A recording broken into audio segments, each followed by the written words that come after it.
call the meeting to order. Please rise and join me in the Pledge of Allegiance. I pledge allegiance to the flag of the United States of America and to the republic for which it stands, one nation, under God, indivisible, with liberty and justice for all. Madam Clerk, would you please call the roll? Certainly. Supervisor Moore. Here. Councilwoman McNamara. Present. Councilman Isilli. Here. Councilman Patrick. Here today. All right, today this is such a great occasion that we're gathered to go over the final traffic mitigation report. Thanks for coming, everybody. We've got our Chief Kiernan, Highway Superintendent Charlie McCardle, Public Safety and Emergency Management Administrator Ryan Murphy, and Thomas Neely, Consultant, TFN Associates. Okay, Michael. Well, this is your. Yeah, I'll start off. Today we're going to be reviewing the draft traffic mitigation and safety task force final report. I just want to say a few things before we begin. First and foremost, I want to thank the board here, as well as the task force committee members, for all of their work, for helping with all of our 6 meetings. I do want to actually just mention who the members of the task force were. We had Tom Neely and Charlie McCardle as our chairs. We had you, Supervisor Moore. We had myself. We had Police Chief Kiernan. Fred Thiel, then Assembly Member. We had Legislator Ann Welker. We had Charlie Bartha, the Commissioner of Public Works. We had Mayor Bill Menger from Southampton Village. We had Lisa Gorey, Shinnecock Nation Chairperson. We had Tom Houghton on our task force at the recommendation of both council members Bill Pell and Cindy McNamara. We had Donna Krainborg and Jason Corti as our fire and EMS representatives. And we also had Stephen D'Angelo, our business representative. And we also, I really would be remiss if I didn't mention Ryan Murphy, as well as Janice Scherer, who really played a very vital role in sort of addressing some of the issues that came by us throughout the work that we did. This was really, truly a grassroots, bottom-up exercise to trying to examine the traffic problem and find various solutions. There was a lot of discussion that we had, a lot of thoughts, a lot of ideas, and what this report serves as is a culmination of all of those conversations, as well as all of the thoughts and potential solutions that were discussed. Subsequent to the discussions that we had, we evaluated some of those solutions. We took various commentary from the public, and we tried our very best to quantify that and to analyze that. It's important to mention that previous efforts toward traffic mitigation had been top-down. Through this work, the public played a really integral role in the process. Each meeting had a public component. We had 6 meetings. In each of those meetings, we had a public section where people came up to the podium and expressed their thoughts. And we collected emails as well from the public. We set up an email address called traffic@southamptontowny.gov, where we collected additional information from the public. And we recorded all of those concerns, and they are featured in this report in a summary in the appendix. Right, Tom? That's correct. The Highway Department's innovative solutions that we have seen over the last couple of years, blinking yellow light, cone program, all of those programs really served, I really want to mention this, as an inspiration to this work, finding ways we can actually be innovative and provide some solutions. So I really appreciate the Highway Department, Charlie, your department, Mark, playing a really integral role in all of this. And the new pilot program proposed by Charlie's included. Yes, and the new pilot program is included in this report. But the Highway's response as well throughout the process when we received public concerns, you and Mark really were fast and swift in your responsiveness. I also want to state that County DPW has been a great partner in this process. We have met with the County Executive's Office, his legislative team, and DPW on a couple of occasions outside of the task force's meetings. Myself and Supervisor Moore In particular, I know also the Highway Department as well met with DPW. DPW Commissioner Charlie Bartha served as County Executive Romaine's appointment to the task force. So I want to thank them for all of their assistance with this. I want to also thank Christine Scalera, our assistant town attorney, for a deputy town attorney. I apologize for all your help in working on getting this legislation put together, helping us with the timeline, which was, fast moving. It was my second week in office that me and Christine sat in my office discussing how we were going to put all of this together. So I really appreciate all your work. And finally, I just want to thank the police department for all your efforts in responding to all the various issues, for sitting down and having those discussions with us about these issues. Your partnership with the highway department has been integral, as well as with our office. And Tom, thank you for helping move the report along. Honestly, you've been an excellent public servant for the town of Southampton. You have consistently shown up. You've put a lot of effort into trying to improve the quality of life for so many people in the town for many years. Yesterday we were at the North Sea Solar Array unveiling. Myself, Supervisor Moore, and Councilwoman McNamara. Frank Zappone was there, and he's been putting so much effort into a lot of our renewable energy goals. You yourself have been a staple to this town, and I just want to say I commend you for all your work. So, thank you. I just wanted to get that out of the way. I'm sorry, but there's just been so much effort that has been put into this, and I really want to acknowledge all of those folks. It's important too. It was a collaborative effort, and it's important to. It was a collaborative effort, and really, again, this product serves as a culmination of what we discussed, all of our meetings, some of the primary objectives, and so Tom, I'll hand it off to you to get started with coursing over the report. Thank you, Councilman. I thought maybe the best way to approach this morning, as a working process, would be to go through almost a page by page brief mention of the key points on the pages as we go through it. If you see things that you have questions, of course, obviously anybody here at this side of the table, if there's any questions or comments about anything as we go through it, feel free to jump in and we can discuss those. The report itself is about 40 pages.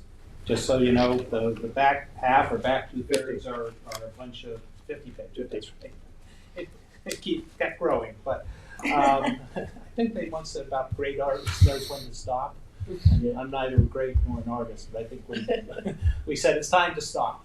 So the back half of the book are basically appendix items, and also want to mention right up front that the task force meetings themselves, the PowerPoints that were presented during the task force meetings, the minutes, the agendas, the videos, the YouTube videos of all those meetings are available on the town website. So we don't have the PowerPoints in here. We have some information from some of the PowerPoints and some of the meetings, obviously you'll see.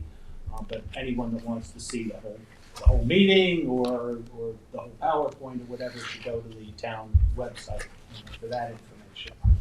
So, in the spirit of kind of walking through it, Councilman went through the list of all the folks that were on the task force and the number of people that participated that weren't formal members of the task force. Pages 1 to 7 are the introduction section of the report. And in that, some of the highlights, we talk about the growth, population growth, the traffic growth, the impact on the quality of life, what we've been experienced, previous efforts to try and address the issues. The introduction then briefly summarizes the work of the task force as originally outlined in the town board resolution authorizing the task force. The process of the agendas and meetings is described, as are the goals and objectives of the task force, and briefly describe the elements contained in this final report. As I said, the individual items, the individual meetings are available on the town website. In the introduction, Tom, what was the it mentions right off the bat in the beginning of the report, the population growth from 2000 to... Thank you. Yes, the starting point, I'm glad to mention that. So a couple of highlights from this initial section. The starting point, where we all begin, is the fact that the South Fork population grew by 27% between 2000 and 2020. South Fork meaning both East Hampton Town and Southampton Town. We're going to get a little deeper into that later in the report, but 27% population growth obviously is very, very significant for any community. And we'll talk again a little bit about why we mention East Hampton in this, but a significant amount of the traffic that we find in our town is simply going to or from East Hampton. So that's why East Hampton is included in this total. So the creation of this task force was a direct result of these growth-related issues. As described, the task force members represented a variety of people, interests, and areas of knowledge, each with unique perspective on the issues. In addition, public input was a critical component of the process. The public involvement process helped ensure that, as Councilman said, this wasn't a top-down effort, but was a grassroots or bottom-up oriented project. The contribution, again, of Janice Schurer and members of her staff, and Ryan and other people also are acknowledged. The importance of working in a collaborative way, both within the town and with outside agencies and the community, most immediately regarding the Suffolk County DPW County Road 39 corridor study, is reinforced in this section. Finally, the introduction expresses the belief that the work of the task force and the findings and recommendations contained in this report will guide the town board in developing a coherent, systemic way to address these issues going forward. And so that's kind of my summary of the introduction. If there's anything anybody has seen in that. Well, Tom, I just want to emphasize before you move on to the next section, which discusses the history. I just want to mention the last paragraph of the introduction.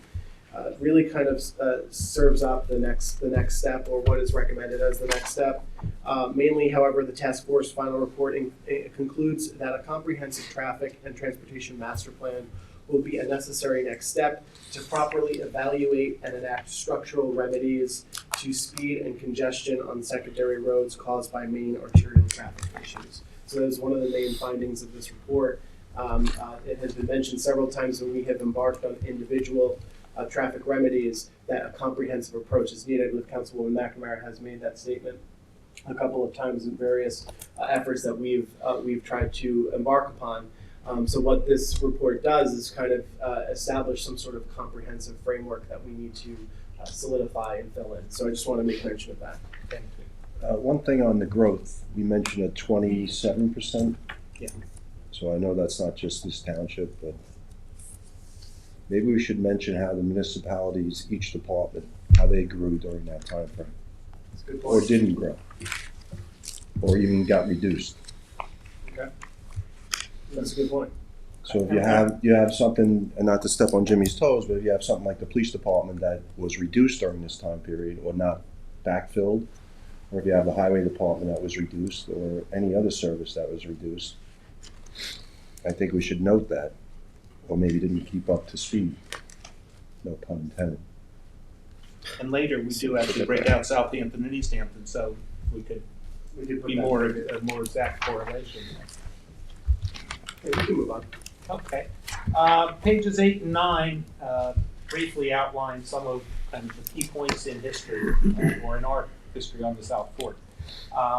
In the 1970s, 1980s, a concept plan to extend Sunrise Highway to the South Fork, or through the South Fork, was proposed by the state. We do have a copy of that original document, and I have the cover somewhere here in my, if we have time to look at some visuals that I have. That concept plan began in 1972. Long story short, that the funding was actually included in the state budget for that project. However, after several years of I think community opposition and contentious back and forth over the issue, the funding for that project was was withdrawn from the state budget. So that was, there was additional study in 1984, done a corridor study or a regional study by the DOT. Won't get too far into that. Again, there's mention of that in some more detail in the meeting presentations, meeting PowerPoints, both some that I gave and the one or two that the county gave in their PowerPoints. In 1999, the town comprehensive plan was adopted. It started in 95, as you know, and was adopted in 1999. I was actually a member of that comp plan committee. A task force, as a result of that comp plan being adopted, the task force was authorized to continue to work on transportation-related issues. Some of the transportation issues were covered in the 99 plan, but it wasn't enough, wasn't complete enough, in depth enough that the town board authorized a task force continue the work. And I was on that task force. Because of the ongoing interest in pursuing transportation options, around 2000, the Southampton Town Board authorized the hiring of a highly regarded transportation consultant to come in and work with the town on transportation options, transportation possibilities. That study was called the Southampton Intermodal Transportation Study, or SITS was the acronym for it. The study's primary, after a couple of years of work, and the gentleman actually had an office here in Town Hall to work out of, and I was on the task force at the time. The study's primary recommendation was that the town pursue implementation of a maglev rail system. If you're not familiar with that concept, that is a train that is above ground, powered by magnetic forces. It's used as opposed to diesel engines or things like that. It's used in some. It's been implemented, I believe, in Japan and some other places around the world. At that time, it was cutting edge, state of the art.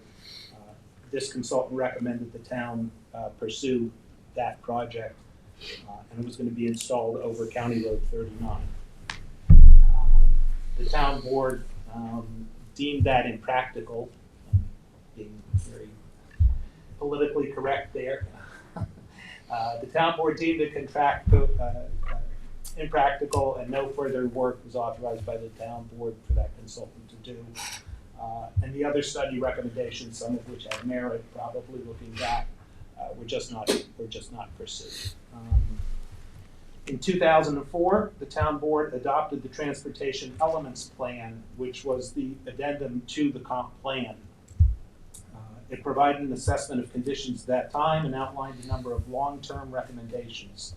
Some of those recommendations which were pursued included creation of the Town Transportation Commission and establishment of the Transportation and Traffic Safety Division.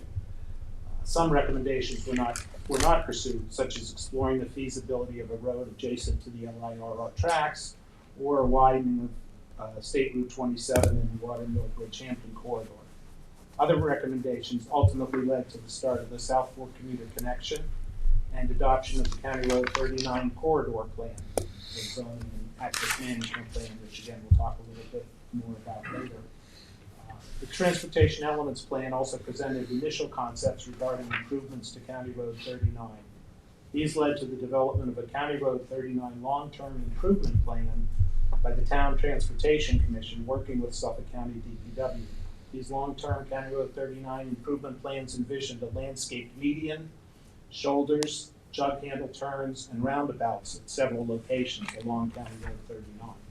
Tom, can we move a little bit along to, if you don't mind, because I think the history is really important. Okay. And we do outline a lot of what you're saying in this section, and I think at the conclusion of this section, we do say that the core challenge remains, however, how to reconcile the urgent need for traffic mitigation with the deeply held concerns of residents for systemic structural changes. So let's move on to summary and findings, just so we can, because we only have an hour. So yeah, Sure. Sounds good. thank you, Tom. So we go to page 10, which is the summary and the findings.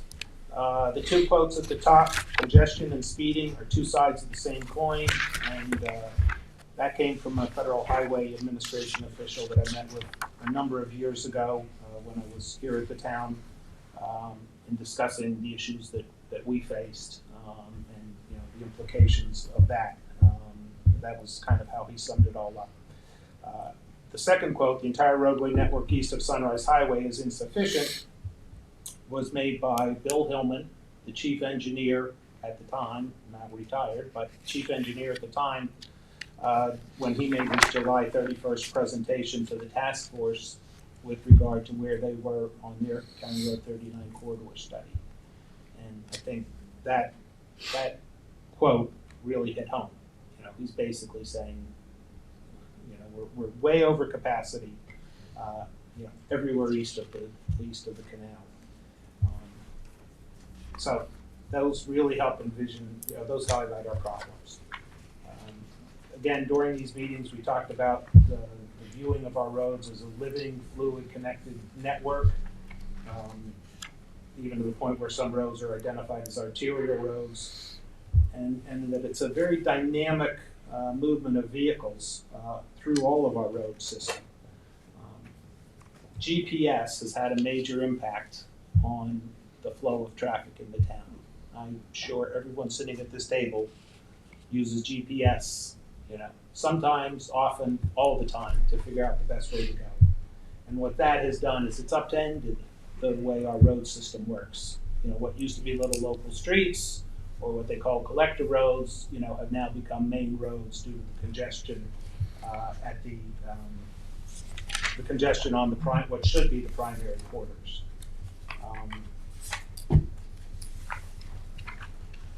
So again, just to summarize, we had 6 meetings with multiple professionals giving presentations on traffic congestion, traffic safety, traffic enforcement, land use, and public transportation.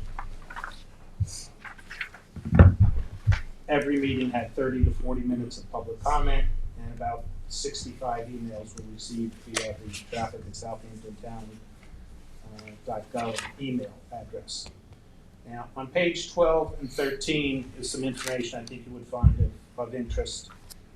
This is information on national and town police information on crashes and speeding, because one of the overriding comments we got from members of the community, and everybody here has received individually, you know, over their careers, over their lifetimes, is the concern about speeding. I'd say 80 to 90% of the comments the town received through the comment period or the emails, 80 to 90% had to do with safety concerns. Within that, the majority of them had to do with speeding, along with overall volume and with trucks.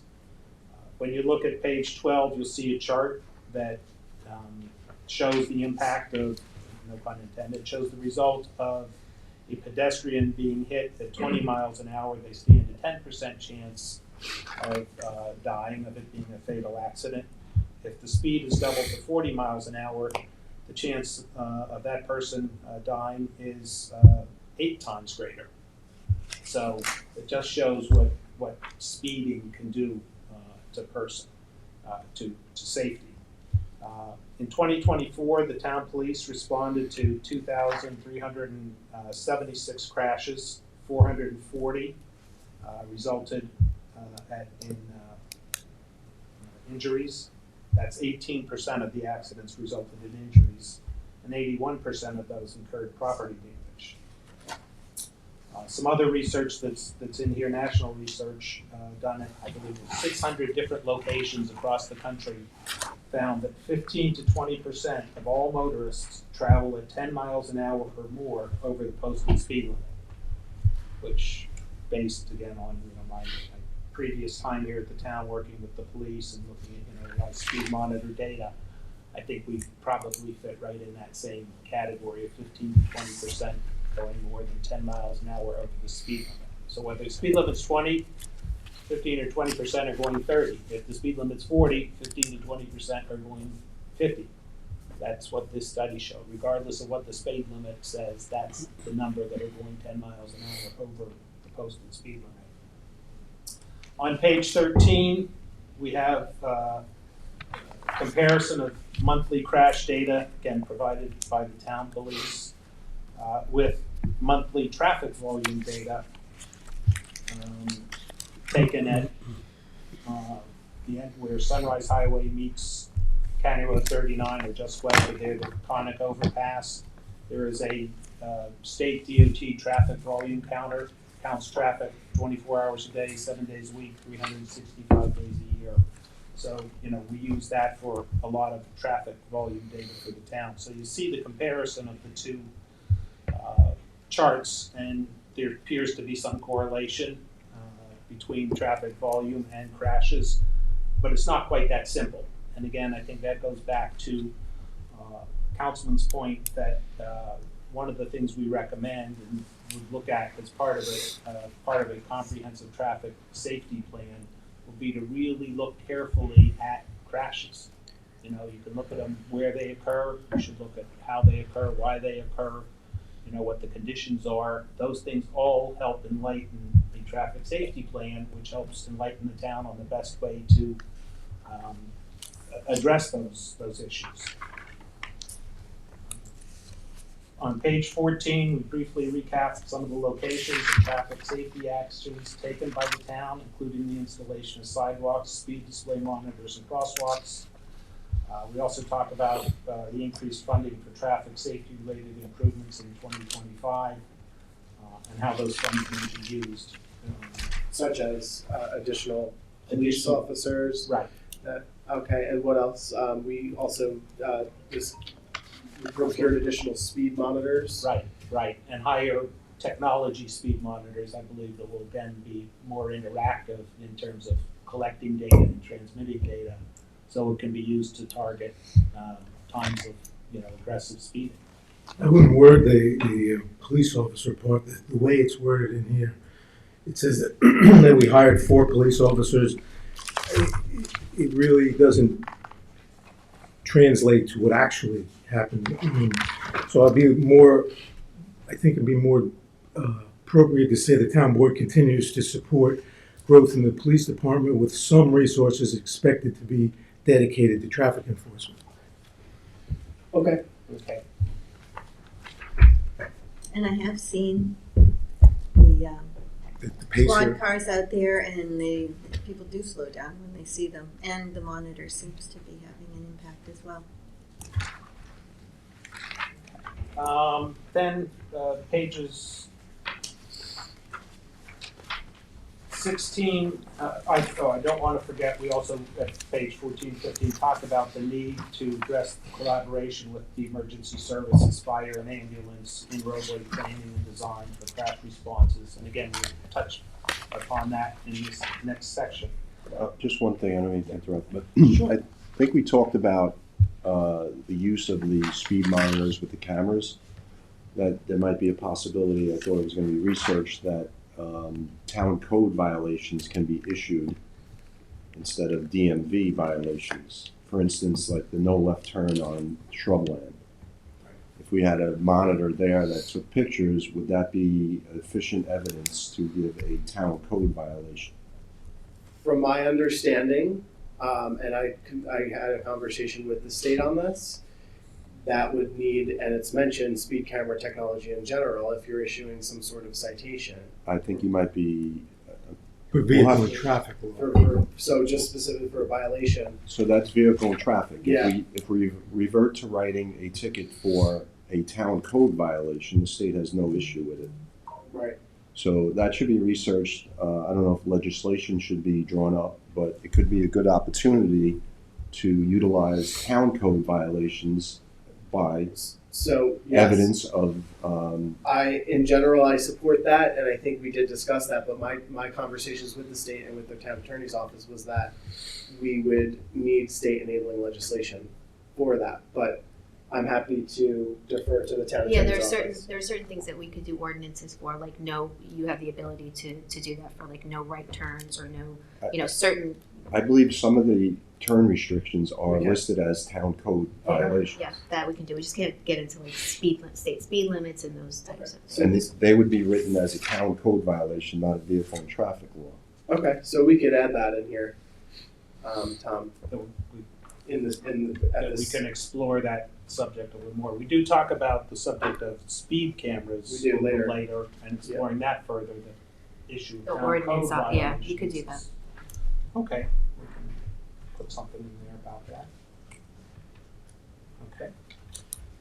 That's a good distinction to make, thank you. It's a total difference, and we'd be able to utilize the equipment that we bought to enforce town code violations, Okay. which would get the point across. Can we move on to the evolving approach to traffic safety? Yes, page 16. And just, Tom, be mindful of the time. Yeah, be brief. Yeah. I was gonna, Sunday has left, I was gonna ask her to do a little timer every 1 minute, so I didn't go over, but. I'll keep an eye on it. Thank you. Here we talk, and we talked again in more detail during the presentations, the meetings themselves, the three kind of basic approaches to traffic safety, something called the 3 E's, which is kind of has been the standard for years in traffic engineering, which is traffic engineering, public education, and enforcement. That was kind of the what everybody hung their hat on for many, many years as the way to approach traffic safety. It's evolved over the years. The concept of what's now known as Vision Zero, which we probably heard a lot about, especially in New York and Hoboken and some other nearby places. Vision Zero is a little more proactive. They take a little bit more of a holistic approach than kind of those traditional 3 E's. And now and it's gaining popularity. Now the Federal Highway Administration has kind of picked up on that and created another evolution called the Federal Highway Administration Safe Systems approach to traffic safety, which again kind of takes a bigger look at design, who the road users are, the vehicles that are involved. Now that of course is beyond our capability in terms, although again inspections would be different, but design of safe vehicles, safe speeds, which we'll talk further about, and I know the board is interested in. And interestingly, these get into crash and post-crash. What happens when a crash occurs, and what happens? How do you evaluate that afterwards? Again, with a proactive eye.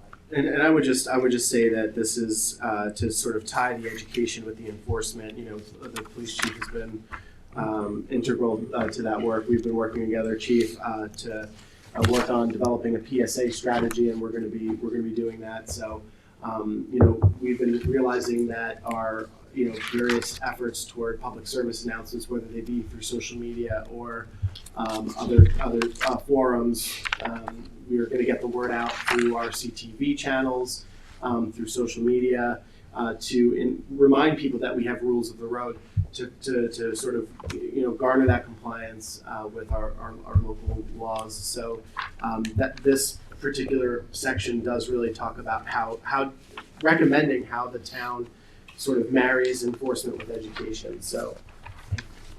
That's right. Then we'll go on to the congestion issues, which are page 18 to 22.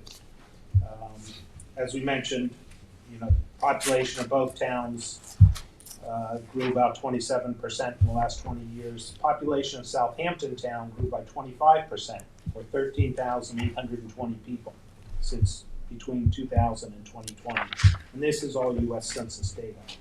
East Hampton's population grew by 32%, or 6,900 people. And we do cite the growth in East Hampton because one of the elements presented by the county as part of their corridor study is that about 50% of the traffic is going right on through. That's coming in on Sunrise, is going right on through to East Hampton, which is consistent with research the town had done in previous years. Did you do any research where if any East Hampton in the morning coming this way to go to work? That research is available, but that we did not look Yeah. at that. That's That's why they had more growth, because the houses could be cheap out there. The workforce could have went out there and come this way. coming the other way. Yeah, that's interesting. Like, called the reverse commute. We can take a look at that.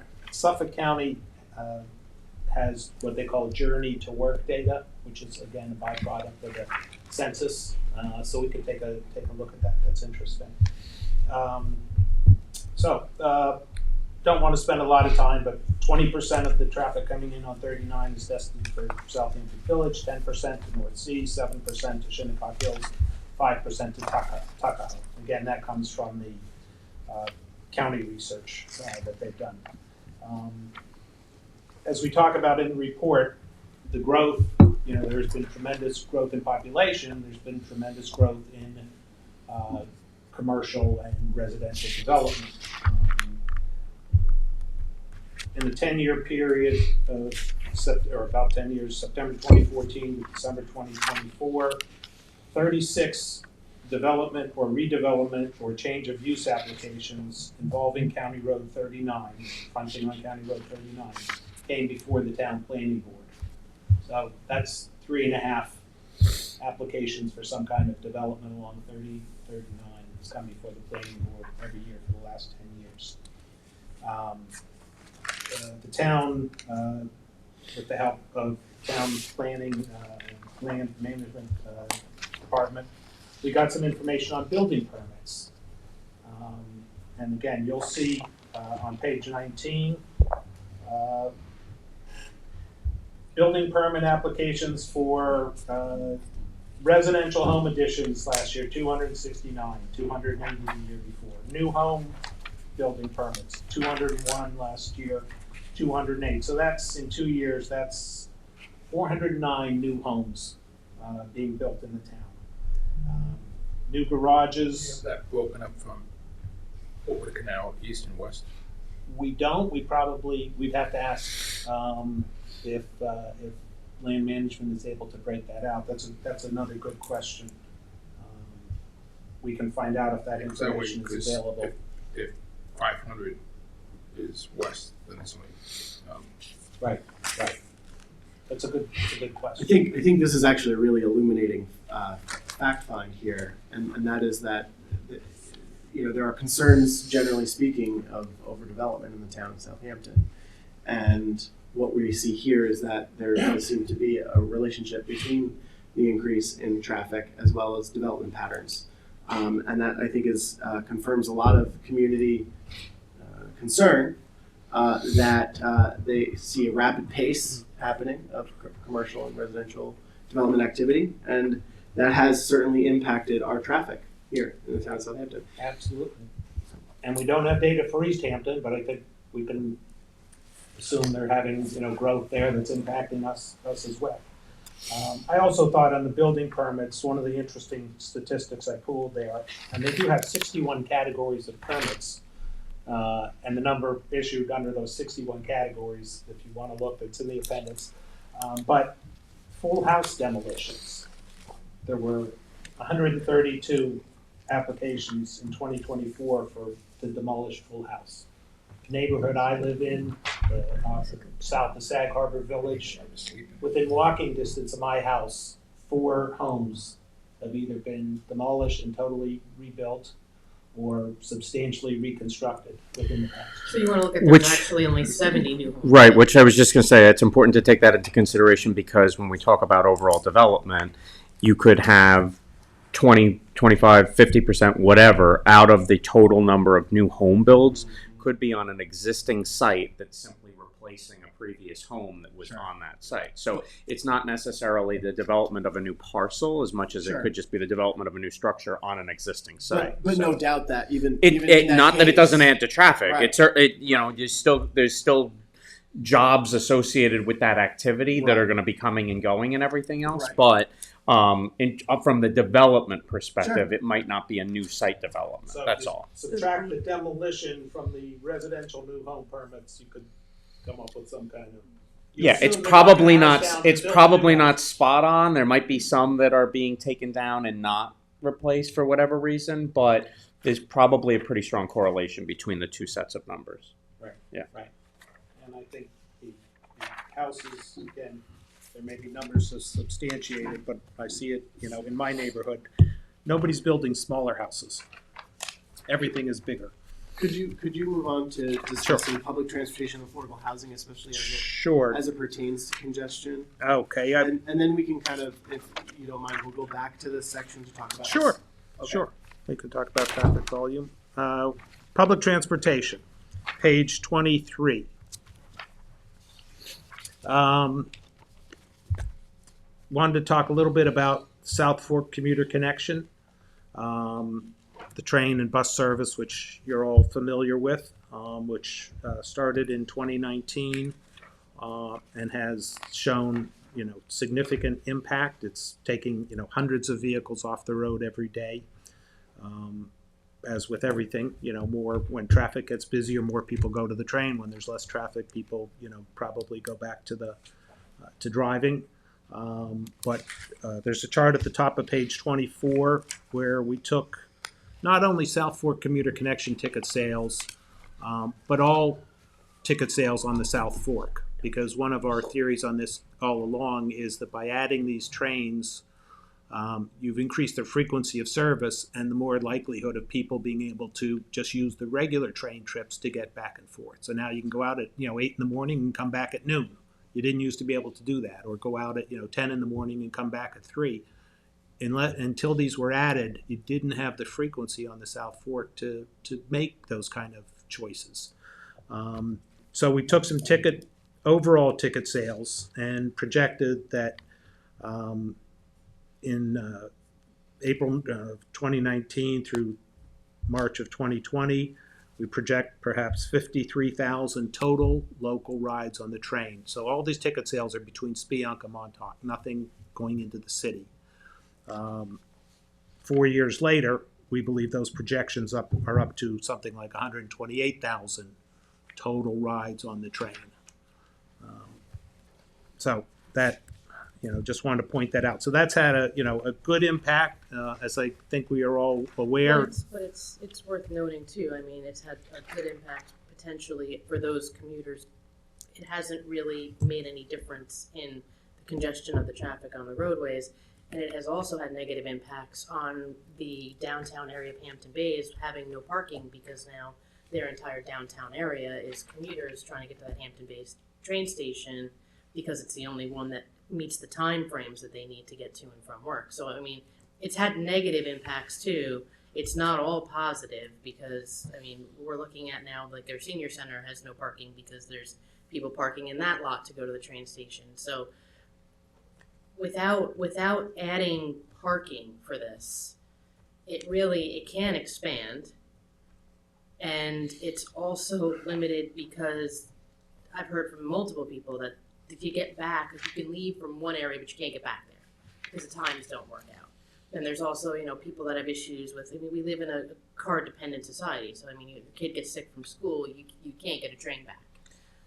So there's issues with it too. It's taken people off the road, and the people that I do hear that use it, like teachers and people at town hall, do benefit from it. They no doubt they are happy to get on that train in the morning and ride out to work.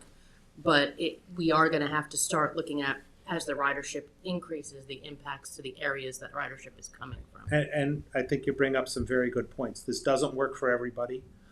Hampton Bays, when we did this several years ago, we did create another parking lot on the other side of the tracks, which Nobody wants now I think is maybe being used by town employees and some other people that park there, because it is a little bit of a walk. Yeah. One of the things that again we were looking at before I moved on was putting some restrictions on that parking. There on the train side of Good Ground, there were, and I believe still are, no parking restrictions. Yeah. So cars can be there 24/7 forever. And I think that may be something that, again, the town may want to address, going forward. And I think, Ryan, you could speak to this. I think some of the businesses that were using the lot at the senior center for overnight parking, where they were their employees were coming to that lot and switching out vehicles and getting into the work vehicle and going out for the day, have now moved to the Railroad Plaza.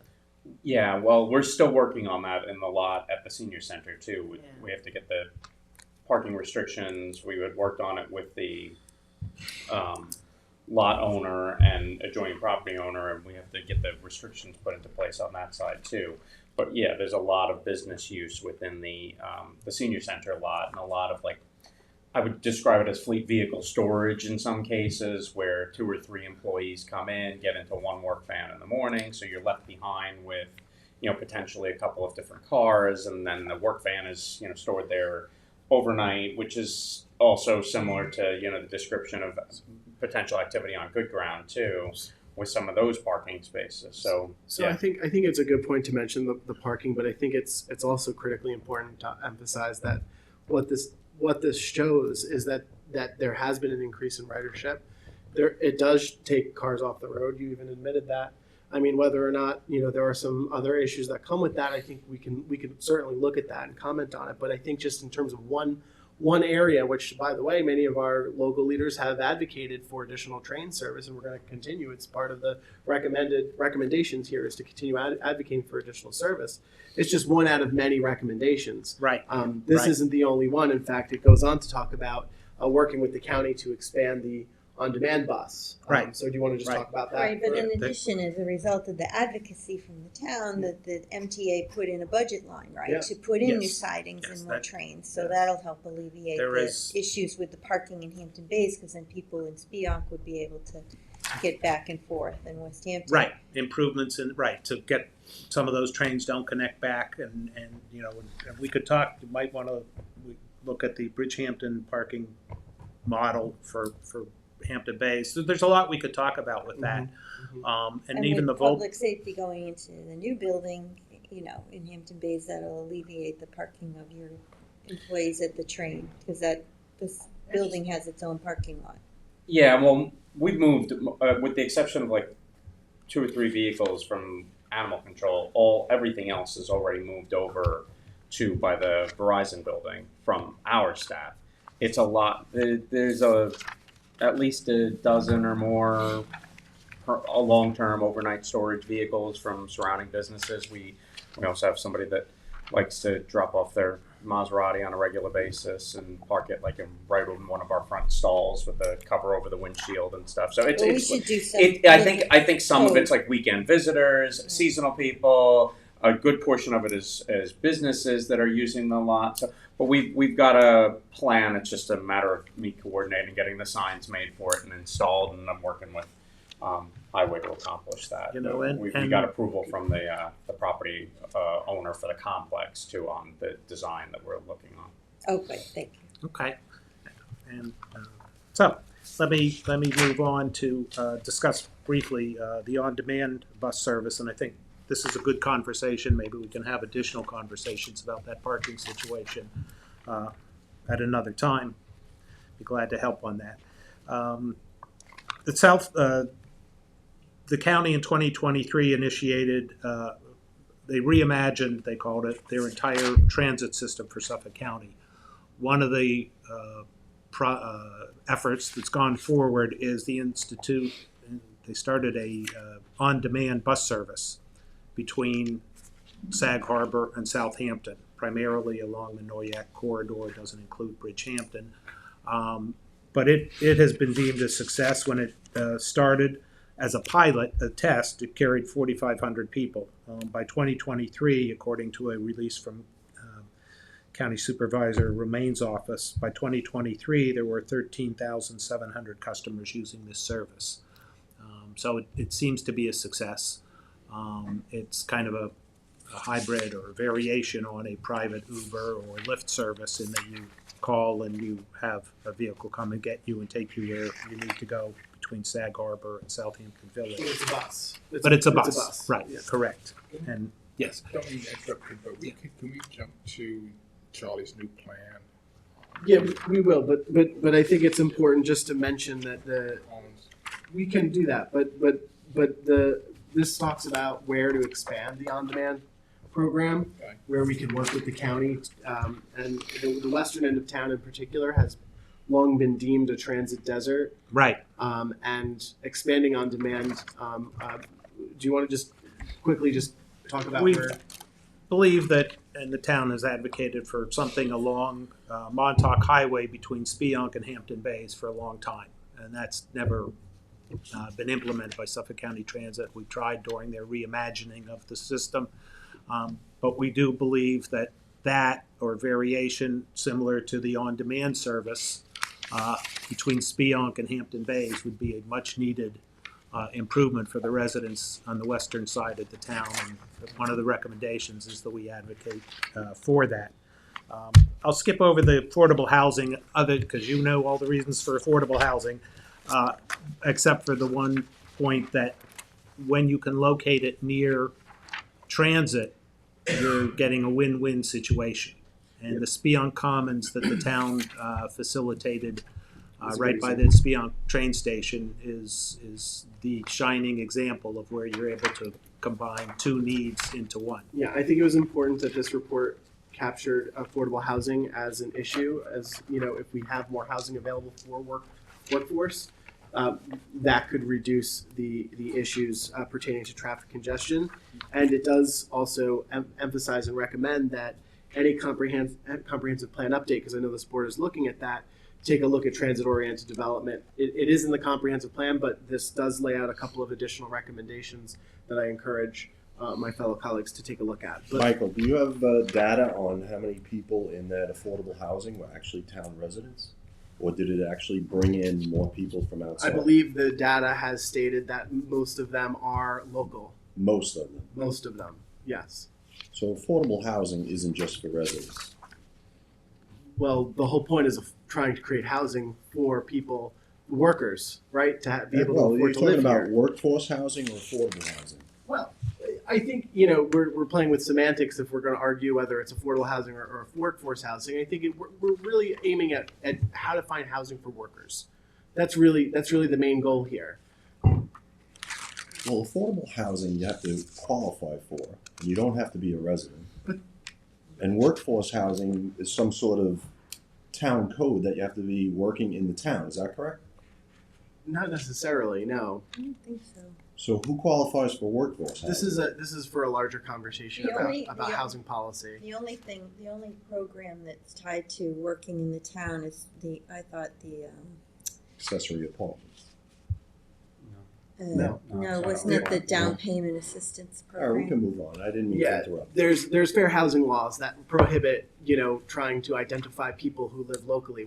We're having that conversation now as it pertains to our CHF I policy. apologize. I just That's wanted okay. to bring up the Yeah, fact that it may bring more people into the town than We are Well, looking well, at it's a that. fair point, because if we're talking about, right, the cause of a lot of this is population increase, and you're talking about increasing density, you're increasing the population. Well, that's why again we're talking about transit oriented. That's why I'm saying we need to look at our development patterns, and any plan for affordable or workforce housing needs to account for the overall development patterns that the comprehensive plan foresees and considers traffic too. So that's all laid out in this section. But let's move on to the pilot program. Do you want to talk Yeah. about that, Charlie? Thank you. And I'd like to thank Michael, the board, and not just because I'm on it, but you did put together an all-star team for this. And I have to say, look, relationships are made by these types of committees. And with those relationships, we have a better relationship with Southampton Village, with the county's highway department. I have somebody I can call direct, which in the past has never been available. You know, on page 22, there's some comments about some cone programs and what the timeframes were, and you know, just I think we need to rework that. I don't think it's 100% accurate with the times.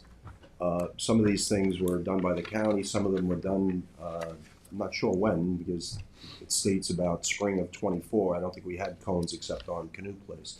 But anyway, moving forward, the afternoon has been a big issue with complaints that we all heard during these meetings, and so we put together, with the help of the Chief Kiernan and the police department, Southampton Village, Suffolk County Highway Department.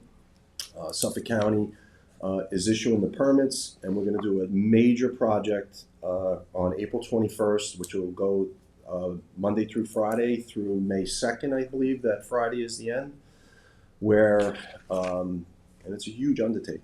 Huge. We're going to change the traffic patterns from North Sea Road straight to 27 on 39. Same thing on Montauk Highway, County Road 80 from the hours of 4 to 7.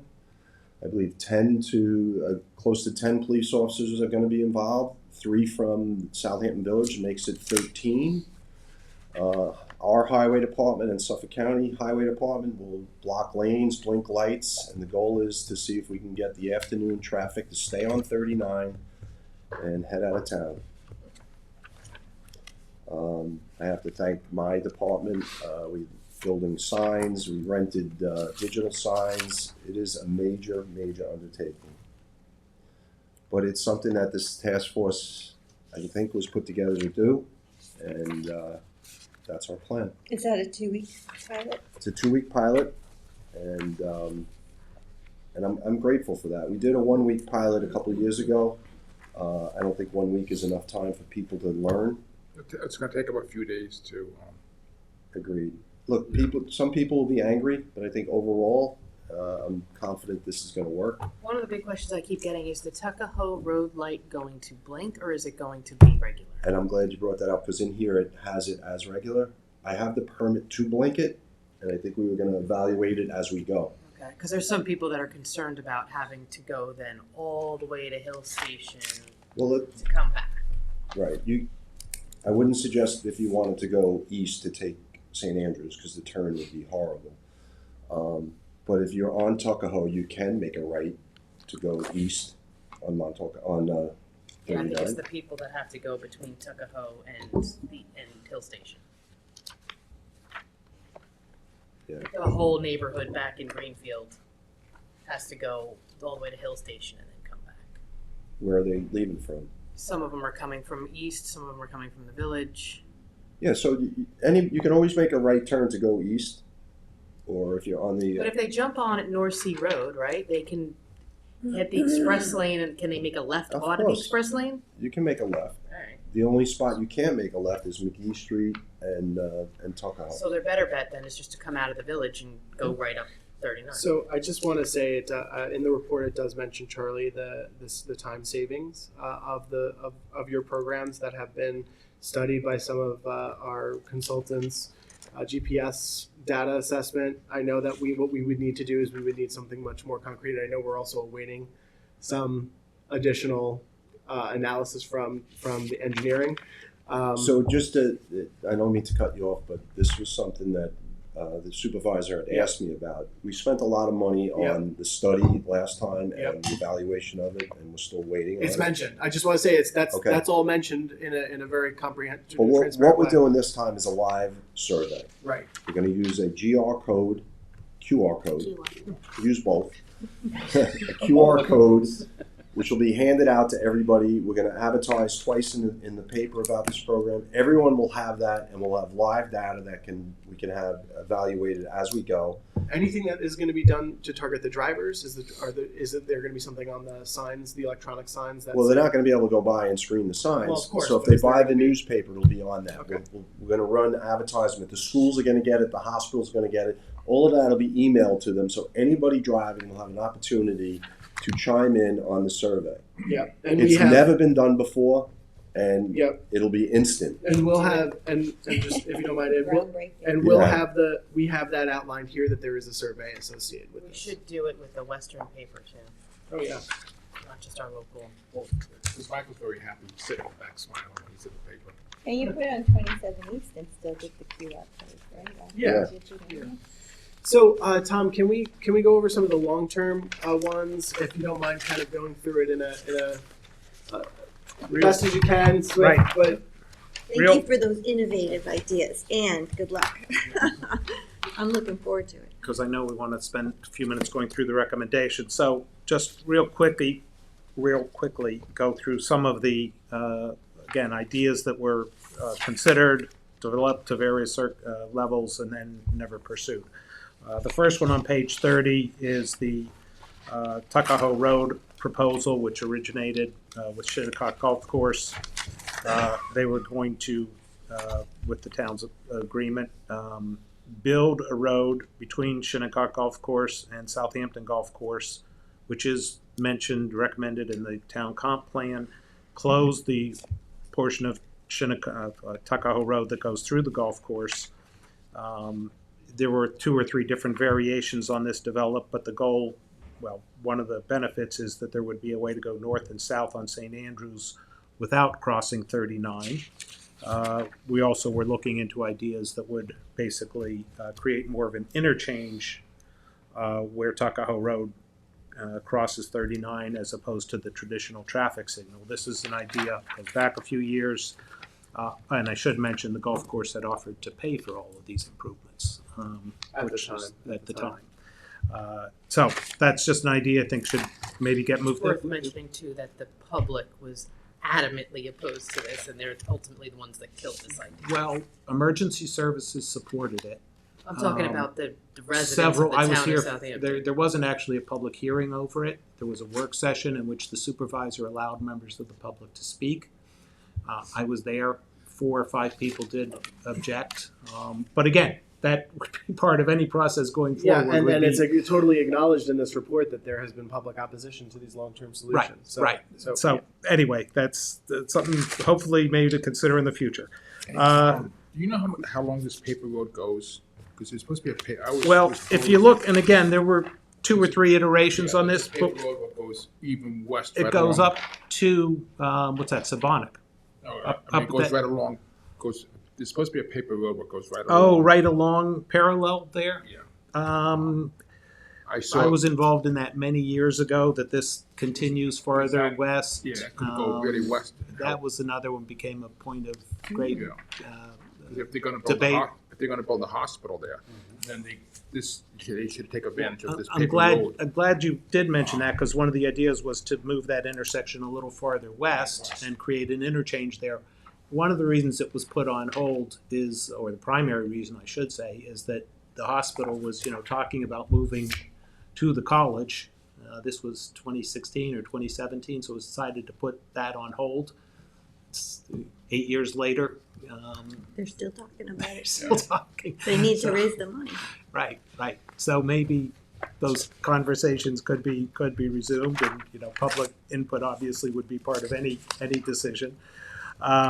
So Greenfield Road, that intersection, we know has been a cause of great concern. I think I had mentioned, well, the councilman, and I know Ryan and the chief have made efforts, and Charlie may have been involved, I don't know, with speed monitors, getting a tree cut to help make the line of sight improved. So there have been some improvements made, and I think I had mentioned to the board, or one of the work sessions, it was task force sessions, right across the street, the Atlantic Hotel or Motel is going through redevelopment process. As a member of the town planning board, the planning board has asked for a traffic study of this whole corridor. So we will get traffic data and accident data. And I would just say, Brian, thank you for all your efforts with this particular section here. The residents are very pleased with all the work that's been done, so thank you. Did we end up cutting a little back off the Not curve? yet. The highway department's in the middle of evaluating that. Okay. Yeah. But the speed monitor and the tree removal, Yeah, removing the tree added 60 or 70 feet of visual. additional visibility at that intersection, and then the speed monitor. The residents commented on the last time that we met with them that they've anecdotally seen some changes as a result of that too. So I think between the two, and then we met with the gas station owner, and he's amenable to potentially changing that corner a little bit if we find that it makes sense for us to do, if it enhances anything, Yeah. visibility or access. Yeah. Make it safer for his customers in the neighborhood. As I said, we're still waiting at the planning board for. But the the property study, but- that cut the tree is also changing hands right now. Across the street is before the planning board. So that intersection itself has a lot kind of up in the air in terms of what may or may not be going on with it. So I think we're still kind of evaluating options with it, more or Yeah. less. And then holistically, it's right down the road from the college site and everything else. It's a lot to consider. Mm-hmm. Okay. Thank you. So next on our list, trying to keep things moving, the idea of a roundabout at the intersection of Flanders Road, State Route 24, and Montauk Highway, County Road 80. This is another one that, there has been some further discussion of this, I think, in past months. This is an idea, again, that, should be, may want to be pursued. What is the issue there specific? Can you just talk about what the issue there is? Well, there's a significant number of accidents at this location. The county and the state, because it's a county-state, intersection, have exchanged correspondence over this. The town was involved in advocating for them to review this intersection. The state had a couple of other suggestions, such as putting in a traffic signal to guide the west to north traffic, putting in a traffic signal there. They provided some other suggestions to the county, but this has to be ironed out between the county and the town. And I think, again, the county and the state, I should say, and I think the town plays a role in advocating for something here. There is a belief for sure, or especially here, that this would probably make the intersection safer. Roundabouts generally are safer than signalized intersections, and may have a benefit with traffic flow. Now you have a signal a little bit east on Springville, and you have a signal a little bit west at the shopping center. That impacts the ability of the roundabout to help traffic flow, but we still think it would be a potentially advantageous over the current traffic signal setup there. We could go, was there a benefit, I know they talked about it a while ago, before the diner was sold, cutting through here and making a road behind here to good grounds? No. Might have been what you perceived as a benefit, but I didn't perceive it as a benefit. They're just putting more people into There's the a lot of neighborhoods. opposition to that. Right. This idea would work with or without. That is, part of the Hampton Bays, plan from a long time ago, and I think the comp plan. But this concept could work with or without that. Yeah. That extension. I just wanted Right. Charlie's opinion on it. So, And I the plan, didn't support Can you that. guess what his opinion is? the planning board anticipated that this could happen with respect to the design for the diner Diner, property, yes. right? And- So it's not gonna, I'm glad you Prohibited. mentioned that, because the diner folks, been in front of the planning board, have talked to the DOT about this possibility. So DOT is aware about their plans and vice versa. So I would just be curious to know what the accident report data is at the traffic circle at 105 versus this intersection that doesn't have one. Because the people just do not they don't understand one lane traffic circles. You put a second lane in, and you take your life in your hands every time you go through there. I hear it's So- gotten better, but that's not. I mean, at the beginning they were It's not having the information. replacing the road signs like weekly. And there was an issue with streetlights getting knocked down when I Yeah. was here. And yes, so but again, that's another story. Okay, the next, keep moving here, Montauk Highway at Canoe Place Road.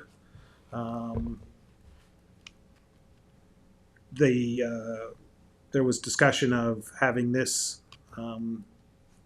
intersection reevaluated. There was originally, the county did not then support the idea of having a roundabout evaluated there.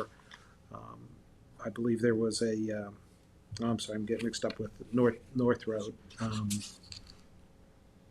This is one that has problems, and again, we would suggest that maybe the county wants to take a look at this redesign. You just need to put the yield lane back in. By the way, I thought Right. Ann Walker said they had $1 million to do a study about a traffic All circle they need there. to do is put the yield lane back in. It works fine. When it was the county that messed up the whole intersection in the first place. Right. Yeah, I think North Road was being studied after they improved it, and I think But I do want to interrupt that. debatable perhaps. From our new relationship with the county, we were able to get quickly a turn lane at Canoe Place, which never was there, which when the cones aren't there, at least helps people get out of that intersection. Yep. So I do have to thank them for that. I don't have to thank them for what they did on the North Road. We need that entrance going east to merge in at the bridge. That's all it needs. Just that It works property fine with was a quick claim to the county. It was a mistake. We need it back. So anyway, move on. Yeah, so perhaps looking at a long-term solution, this is obviously where you do the blinking signal program, but, a long-term solution to improve traffic flow here is something the county should be looking at. Now we're over to North Road, again. Get in touch with Ann Walker, maybe she can.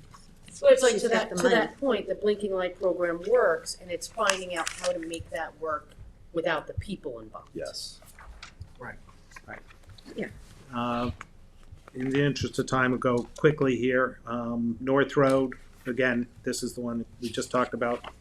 County made changes to that intersection, which seem to have made it more congested and less user-friendly. They are supposedly reevaluating that intersection, but they really should be looking at both of these intersections. Comprehensively. And, you know, and I don't want to volunteer the town too far on this, but during the process of 39, you know, the town spent money working on concept plans and initial evaluations of ideas to give to, the town spent the money for the initial work to give to the town and give to the county and have some basis for asking them to reevaluate intersections.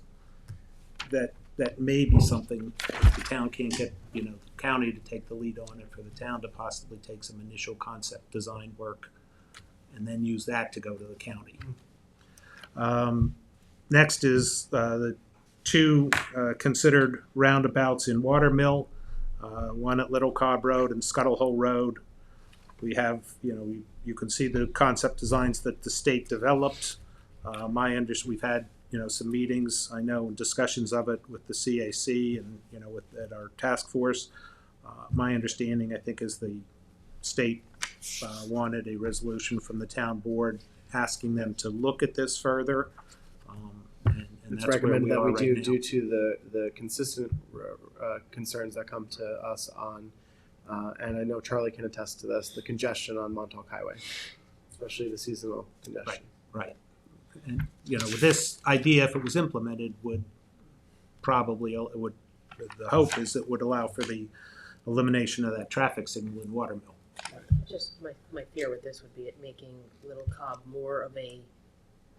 even more of a pass through into that residential neighborhood than it already is. So I just want to comment on that. We did a brief thing.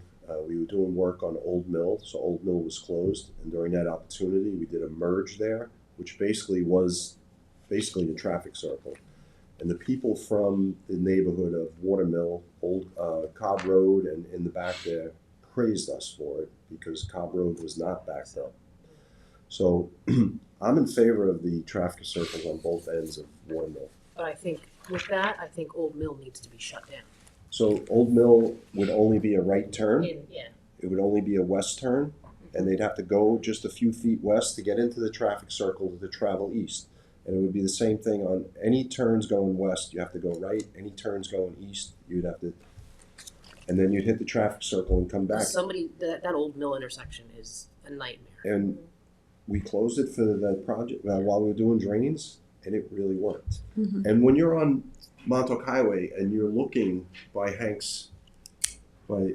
Pumpkin Town, and if you don't see brake It goes lights, straight across. you're going that way. Oh, yeah. If you see brake lights, you're going through the back.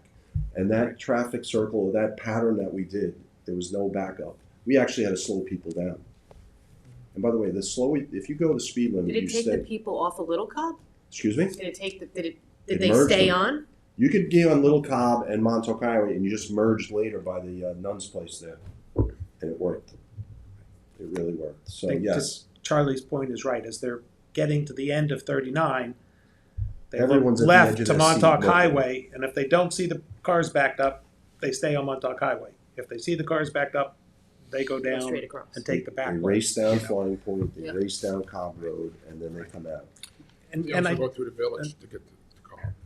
and I kind of should have started with the statement with, you know, the reason roundabouts are we think, you know, may help at many of these locations is there's plenty of data to show that roundabouts are safer than traditional intersections and in most cases help the traffic flow better. So, you know, it's kind of a win-win versus traffic signals. So for Noyak and Long Beach, this has been a topic of discussion. Charlie, do you want to actually just let us know what we're doing Sure. with that section? So the big push was for a traffic circle, and again, so the public understands that any town road that meets a county road, the county has the authority at that intersection.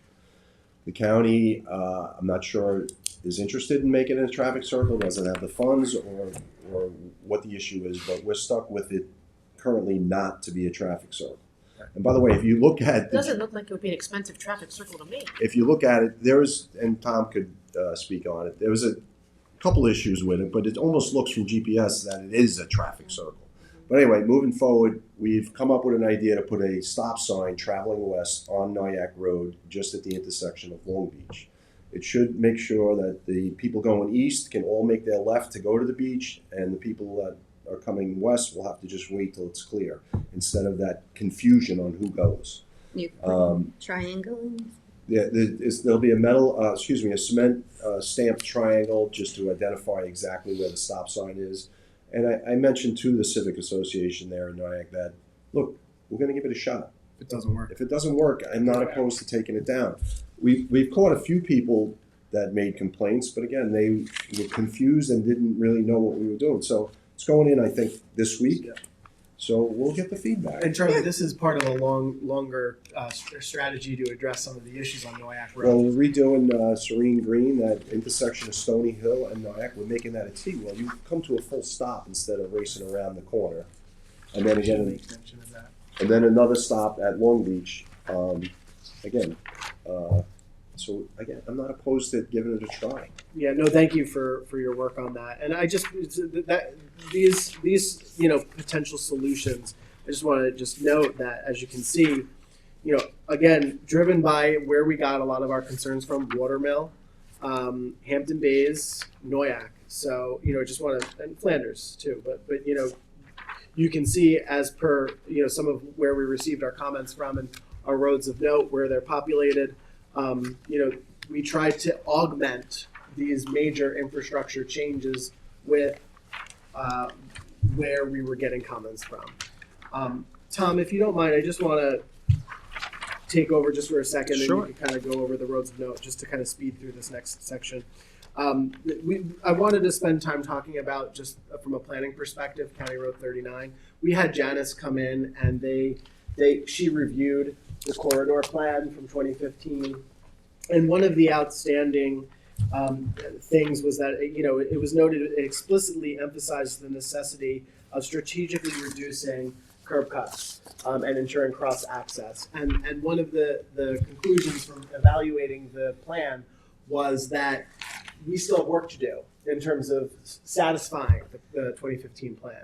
So that town plan, I think, is really necessary, and the task force recommends that we go back to the County Road 39 corridor plan to find out how we can enhance cross-access even more than we have. And we have taken steps. I do want to credit the planning board and the planning department, but it recommends that we have to find ways to enhance it. There were discussions on a temporary moratorium or a short scope moratorium of development, but I think given what we know after Janice's evaluation, the task force would rather us take a look at how we could really enhance those key recommendations of the 2015 plan of ensuring cross-access and reduction of curb cuts.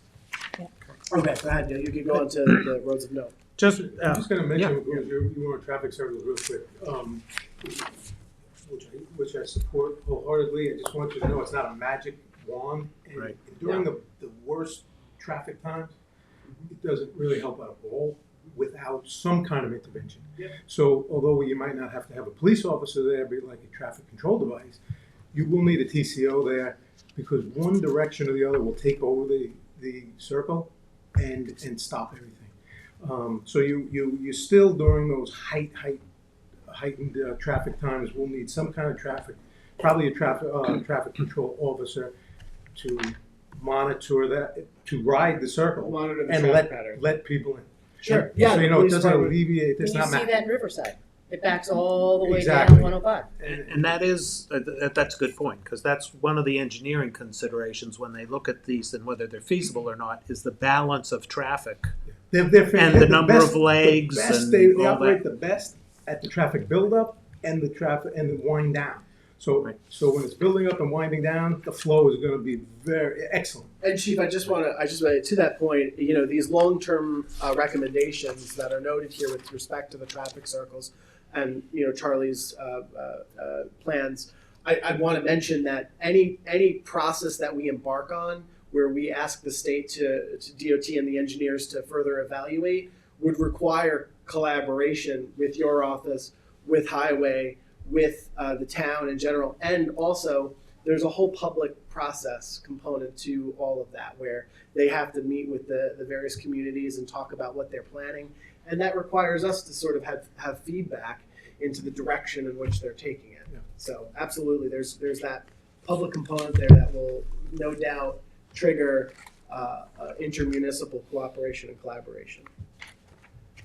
So do you want to go on to the roads of note, Tom? Yeah, we could, and this is on page 40, just to go back and again mention that this was a very public process. The task force, 30 to 40 minutes of comments every meeting from members of the public.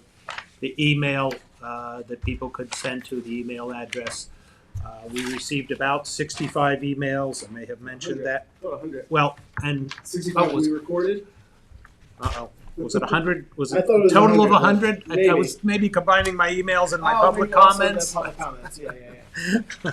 Now I can't remember, but we did. We have saved those emails. Some, we've tried to address along the way. I think the towns looked at some of those that could be addressed kind of quickly with enforcement or other methods, road improvements. But they're all logged. The nature of those are logged. There was a lot of public input to guide it, and I think going forward, again, going to where we go from here, looking at those is certainly something that's going to help us evaluate along with other data, and develop a comprehensive kind of traffic plan. And I just want to maps- mention for yeah. Councilman Powell, take a look, Councilman. Those are split between the east and west. Right. And we did,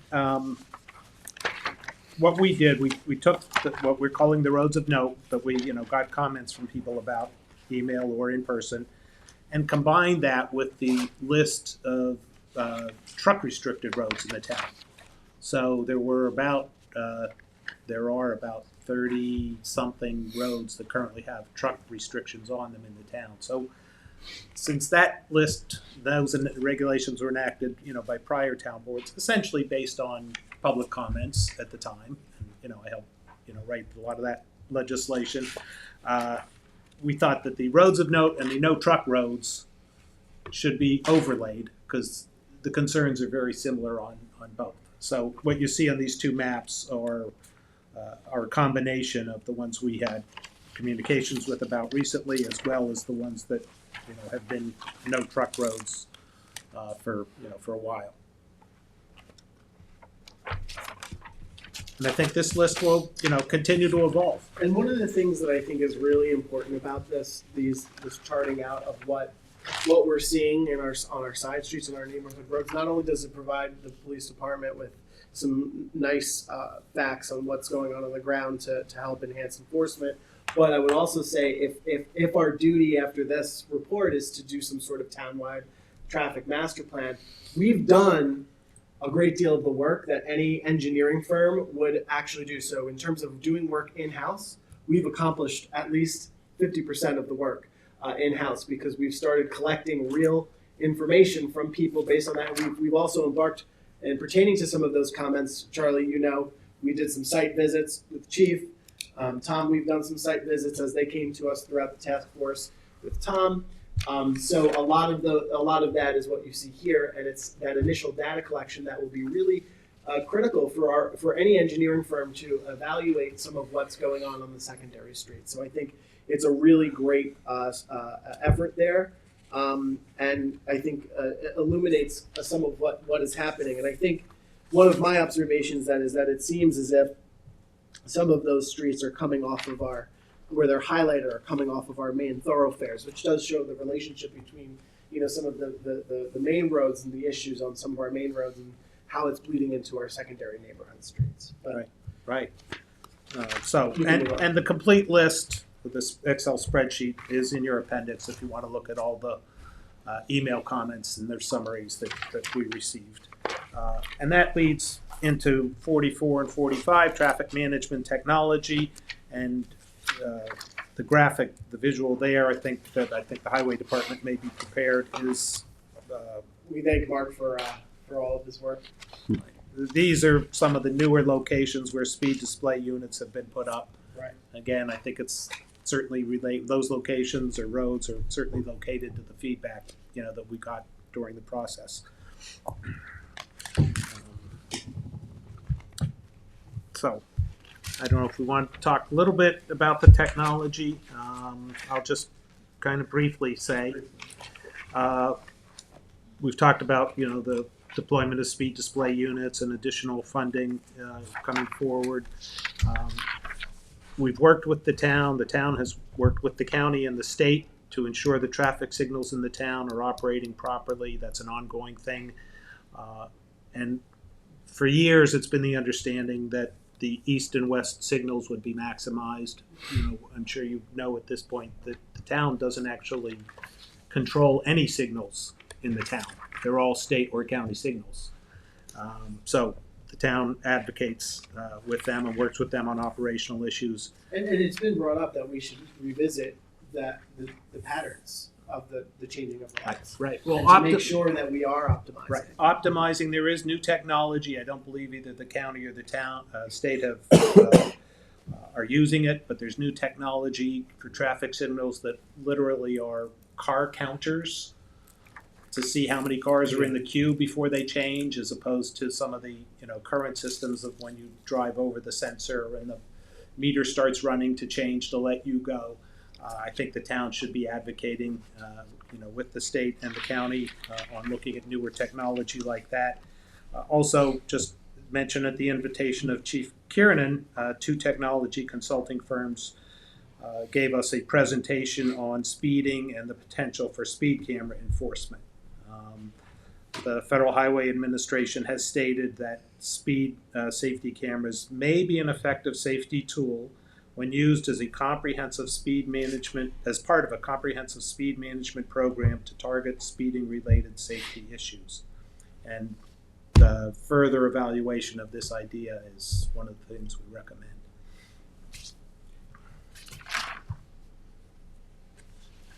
And I think then we kind of would get into some of the recommendations if we want to talk about those. So there's it's split up into 2 parts. One is congestion mitigation recommendations. We won't go into that because it kind of talks about what we've already discussed in certain respects to those long-term recommendations. But then the other section is other policy recommendations, and one in particular that I'd like to just speak about, and then Tom, if you want to just carry it on. But what we plan to do, and I spoke at length with Charlie, with Ryan, with Tom, with Chief. We want to continue the task force through interdepartmental coordination. That we would meet quarterly throughout the year internally to discuss what other additional comments are coming to us from the public. We should meet to see how we're incorporating a lot of these recommendations, applying that to what is coming to us. I know one of the topics that were brought to our attention in our meetings was we need somebody who is identified to deal with all the issues regarding traffic. However, as Charlie would probably state that, and I know everybody else here would agree, you need to mobilize all the departments together. This requires a multi-layered approach to the various issues. We have to be able to make sure highways is in coordination with engineering. Public safety has a lot of great resources, as well as the police. So we want to make sure we're going to be working together to continually address some of those ongoing concerns and ensure that what is outlined in our final report is also being applied to any of the solutions that we embark upon. So we will continue to keep the traffic at southamptontowny.gov email open for the public, and we will be meeting internally periodically to discuss what we can do with some of the issues that come to the table. Thank you. So if I could just comment there, because there's one thing in here that I read it and it's very detailed. There's a lot of information here. One thing that I didn't see addressed in this, which has come up, and I don't think there was anybody from the trades community on the task force, our full-on trades commuters, and something that comes up in trades advisory quite a bit, and that is that we lack contractor space out on the east end. So they're actually, Can I just finish? sure. And you can see it in the shift of the seasons, right? Because our teachers, our doctors, our town workers, they're all coming out here on a daily basis year round. They're all commuting from wherever they live. It's not until the spring when the contractors start coming out to service all of the homes out here that we really see the full force of because you can go to and from, I can get to and from work, no problem in the off season. It's when the trades start coming out full force to service all of these homes that we start to see this problem. And my concern is that if we continue, I'm not against affordable housing. I think it's definitely necessary. We need, our workforce to live out here. But I think it will actually add to our peak traffic issues because all of those developments that will have teachers and doctors and our office workers and some of our tradespeople living in them will also require the service industry to come out and service them. You're talking, the sanitation workers. You're talking the cluster sewage treatment plants. You're talking, the landscapers, the painters. All of those people have to come out and service these things. And we used to have it where in Southampton we had the large estates, right? And the large estates had live-in housekeepers and live-in caretakers, and they managed the estate properties. That has shifted, and that's no longer the case. I don't think there's really any estates in Southampton, maybe a few that have live-in help that actually, function. They're all bringing in contractors, and our local contractors are being priced out of having businesses here. We're seeing contractors push into ag reserves and other places because they can't afford to operate here. And you can bring all of their workers here, their trucks and their equipment and all the things to do the work still come from the west. So can I just say that is addressed in our report. So under traffic congestion, on page 22, it does talk about three specific ideas that Tom and Charlie actually discussed. One being staggered work hours. Which you can't. The other, well, it was a discussion that we had, and it's in the report. Not just to take a look at it. That's really what it is. I don't know if you want to comment on that a little bit more, but the two other ones are working staging areas and carpooling, and it does talk about Tom goes through how that can be set up by the town. I know a lot of contractors that already do that because they put all their workers in one truck and they drive them out. Right. But the staggered work hours for people that are weather-related businesses that work outside, you can't do that to them because they have to work when the weather's good. We could have a colorful exchange another time. Yeah. But I disagree. I know contractors right now that keep their people west in the morning and they move them further east when the time is right. Well, my husband doesn't come out till 10 o'clock, but he also works later and sometimes has to come out earlier if it's going to rain the next day and you have lawns to cut. So, So it works. no, except because on a there's rainy days that day. you have to come out at 7 a.m. to be able to So it start. works except for a rainy day. I'll accept that. It's weather-related. You have to have flexibility. The idea of staggered work hours, flex hours, is something that's been utilized even in the town in the past, and we have a few examples here in Town Hall about it. Generally, those kind of programs have been focused on offices, schools, centralized business type things where you have control over the employees and their hours and things. Charlie's suggestion was rather novel, and I think maybe some offline discussions or something about it may be appropriate. But the idea of doing that to lessen the traffic is certainly something we should be pursuing and it's in here. I think any businesses that can do it are doing it to save from paying your employees to sit in a truck. Right. And one idea, and it may not directly address your comments, but I wanted to put in here because we have it as a recommendation to consider, is establishing a kind of a commercial parking lot in Bridgehampton by the train station for contractor vehicles, that they could use South Fork Commuter Connection to come and go and leave their truck in Bridgehampton in a secure type of lot. I don't know, but that's kind of, I think, a little bit I was along the thinking more lines of an along the idea. lines of looking at it as a land use issue and coming up with more areas that we could have contractors and commercial L40 businesses. And, yeah. So I mean, it's in the recommendations. So and if you want us to specify specifically as it pertains to zoning, we can certainly add that as an addition. Right. But worker staging areas, understanding the issues of the trades, we do certainly And outline that. in this I report. mean, I do agree, again, putting on my planning board hat for a minute, you know, all of the commercial type building things that we're seeing are on Spionk Riverhead Road, Yeah. you know, and west. I mean, we still get, I mentioned how many, you know, we've had along 39, but probably a lot of those are not more, you know, or a mix I mean, of like commercial. the trade contractor that's going in Watermill, where it's, you know, your business is underneath and there's offices above and everyone has their little unit. That's all we're talking about. Where somewhere Right. where people can put, you know, a few vehicles and a little shop and It's mentioned. Yeah. It's mentioned. in And our we report. can, yeah, let's, we we'll could talk we could to try to Janice, talk we to try to beef it up a little more about- just to make it more prominent, but it is mentioned in our report as a recommendation. commercial zoning or light industrial zoning I mean, or something. you can honestly see our traffic problems are seasonal and it's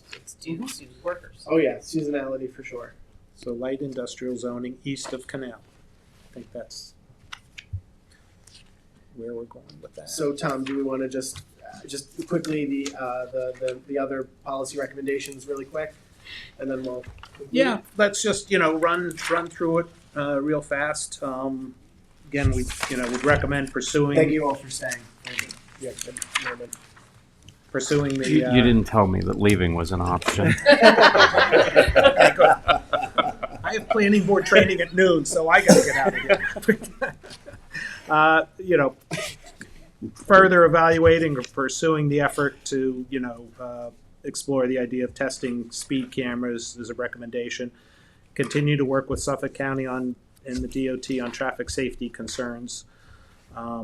You know, and I think that's an ongoing, you know, nicely kind of in your face kind of effort with those folks. Continue to utilize the permanent and the portable speed display units at select locations. Upgrade them wherever possible so as to be able to transmit that data to the police department. Again, going back to my days here, the idea was you collect the data, you share it with the police department, and then they know the best time to be out there to catch speeders, the best direction, the best time, the best road. So continue to, you know, and upgrade that work. Prepare a local safety action plan and other documents. This goes back to the comment, you know, what the councilman has been saying. You can call it a comprehensive master traffic plan. You can call it a local safety action plan. You know, there are differences when you dig into what these things are. But I think the common thought here is that the town needs to come up with some unified way to look at the issues, sort out, you know, where the real problem spots are and how you're going to deal with those. So. And we got started already. And we got started already, that's right.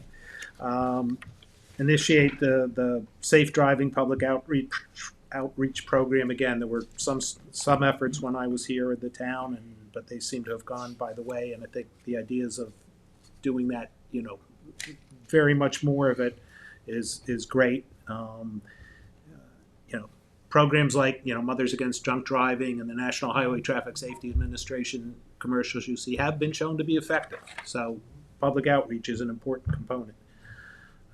One of the things that I just want to highlight on that is, and this we discussed this during the task force and also in additional meetings, is that what we could do on social media, and we've done it with some of our other committees, is when we do have a PSA and we put it on our social media, we could target that post. So people who are, for instance, coming into Southampton, staying a couple of weeks, who might not know about our local laws, might be scrolling on social media and see that PSA come up because we've targeted it, we've boosted it. We have the power to do that through our CRC department. So I just want to mention those PSAs can actually be very, very helpful in raising awareness through boosting and targeting them as ads. So thank you. Again, continue and expand the ongoing police department enforcement effort. And it's mentioned, Chief, your border-to-border enforcement and some of the work that you've been doing and how we will continue on that. It recommends that we continue on that path. Continuing the blinking signal program, you know, on select short-term basis, and try to implement some kind of evaluation of the program when it's implemented. again, gets back to, you know, the cost benefit kind of consideration going forward, but to continue that program. Explore the possibility of some secure parking in Bridgehampton for commercial contractor vehiccles. And not necessarily Bridgehampton. Let's also just in Right. other areas. Like, Yes. I just want to make Right. sure that we're also thinking about, you know, especially what Councilwoman said, identifying other potential locations through some of the zoning. I think that's a good idea. Right. Just to, The create, yeah, that other idea, which would be to I create. mean, my committee has discussed that, and the consensus among them was they wouldn't leave trucks and equipment in a lot out east. They That's won't so I guess what I'm asking is, would you want to provide what the trade committee may want to see? change in zoning and more areas that have Right. availability We for can all put that. that We can in add that there. in. We'll put that in there. Yeah, it's a land use Yeah, recommendation. so nobody that I've spoken to, no contractor would feel comfortable leaving, and then there was a question of who's insuring it if something happens. Yeah. Is the town insuring it? There would be a lot to address to consider that. Um, And then pursue the transportation demand management strategies we were talking about, such as carpooling, flex hours. Again, we've had some limited success with that at some locations, but keep working on that. And there is a program through the DOT, it's called Rideshare 511, who the town had consulted with and helped us, for example, at the hospital, helped facilitate. Their nurses work a 7 to 7 shift. So they could take the commuter connection out in the morning, but they couldn't in the That's afternoon. their biggest complaint. The solution was to get a van to take them back at 7 o'clock at night. And I don't know if that's currently running, but that was implemented for a while, and the 511 rideshare folks and the Hampton Hopper folks. If we got enough people that wanted to do it, it would be a good, Right. So I just want to say, well, thank you, Tom. Thank you for running through this. I just want to say the structure of this is really nice. It's, very detailed in the beginning and throughout the meat of it. I mean, there's a lot of information that it gives. I love the contextualization of the history, so people know that, this isn't our first rodeo, but this is different in the sense that it's a bottom-up approach. I love that. It goes through all the different categories in which the task force evaluated various issues. And I love the summary of different recommendations as well in the end. And for the public, I thought it would be a good idea to have the key highlights in the ends, because sometimes, going through all of this is not necessarily, unless you love reading reports. But if you don't, the key highlights in the end kind of attempt to summarize all of the different issues evaluated in a comprehensive fashion. And so I really appreciate the task force for all the work that you did, all your help, your effort, your assistance, your collaboration. Couldn't have done it without you all. So. Well, Michael, what are we gonna do about the comments we received today? Are those gonna get incorporated into the Yes. final? So Christine, so what we were going to do is I think we're going to meet collectively and we're going to have a quick discussion about some of the items mentioned today, and we're going to incorporate those, and then we'll resend out to the board in an official form for an acceptance, right?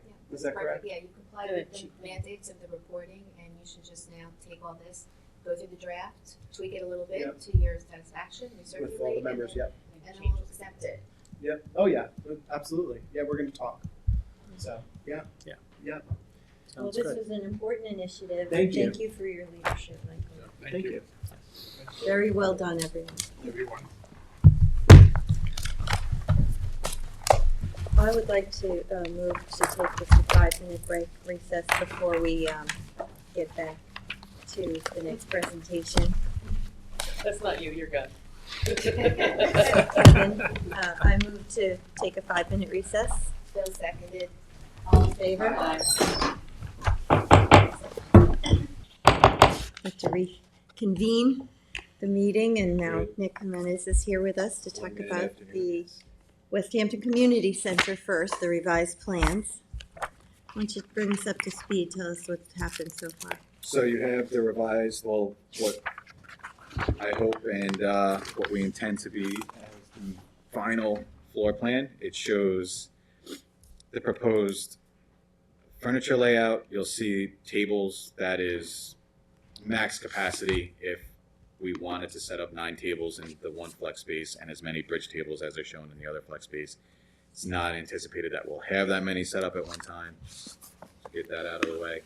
But So we've been working with BBS, our consultant, and I've also had meetings with the consultant, youth services and senior services to go over the kitchen layout and the youth services facilities. So I'll take any questions anybody or concerns anybody may have, but So is this the draft prior to now going out to bid with the bid specifications? this is, yes, this plan is what I hope I can, after this meeting, direct the consultant to move forward and advance to final architectural design. They've gone a little bit of the way, but they're still holding off, obviously, because if we move walls, that has other ramifications to the other systems in the building. And the exterior revisions to the property, we're gonna deal with that later. The rear yard improvements? Yeah. But yes, that'll be a separate phase once this project is once construction of this is underway. Okay,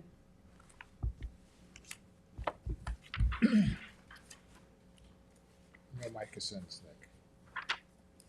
On the game room 1 and 2, Mhm. see there's a pool table back there. And one thing about a pool table, you can't move it. If you need a space, it's how much is that actually going to be used? Okay, that would, again, be a question for youth services or youth bureau. But that's something that we don't need to decide on now, right? Because it's not part of the, like, we're not building a pool table in the facility, it's, Correct, so the furniture, the pool tables. that can all be discussed later. Yeah, That can be discussed later, that's. Discuss it now, to a point. Sure, it will be purchased, so the furniture and the recreational materials, the computers, the desks, they'll be purchased separately outside of the actual base construction bid. So obviously, the town has their own furniture contracts, we can purchase recreational tables through other means, and there's a savings to be afforded by doing it that way, as opposed to putting tables, chairs, and desks in the base bid for a contractor to just basically purchase and deliver to the site. And you say these doors have to be put in there for fire code? So game room 1 and game room 2 require, yes, a secondary means of egress from each room, so that's why those doors are shown. Game room 2, that door should be alarmed. Okay? And the game room 1, that door should be moved towards the back. Right so back what are you saying, Bill? Because the rest of us are just hearing it. Bill, you need to turn your mic on. Oh, sorry. Thank you. So are you talking about the two game rooms? Yeah, the game room 2, that door should be alarmed. And wait a minute, So- please. So the game room, the door off the side of the game room, you'd like that to be an alarmed door. Mm-hmm. Game room 1, the door from the side should be moved to the back because you're going to utilize the back of this property for activities. And So I want to lightly push back on moving that door, just because, again, there's limited storage in both of the game rooms, and that entire back wall is being filled up with storage, or basically casement shelves and cabinetry, as well as their smartboard. So moving the door back there, it doesn't knock the whole wall out, but it does take a significant amount of the available storage. And the layout of the room would be a little bit affected if we were to move that to the side. And there is a sidewalk all the way up the side to the doors, right? Correct. You said there's a sidewalk. Yeah, but It goes all the way up the there. trouble is, you want to train the kids to go in the back. You don't want to train the kids, okay, I'm going to leave now, Tracy. They're going to jump out here. You want them to go out, you want to train them to go out this Well, if front. it's alarmed, they can't go out. Yeah, but you have to have them all. But I'm not for this door here. I'd rather have less cabinet space and put a door here. I think they're going to find that out better when they start utilizing the back. That way they can go out in the back and with this activity, if they want to play kickball or whatever they want to do out there, they But can do they that. could also access through flex space the 121, right? That was so we added that door based on previous comments to allow them to access the flex space and then the double About the doors into the back, correct? But if you have activity in there and then you're going to interrupt the activity. Well, possibly. I mean, it's not impossible, but that flex space is, I'll say, reserved for the youth center. So based on the operations of the center, there shouldn't be activities in that space unless they pertain to the youth at the time that the youth are there. I want to go. It's 121.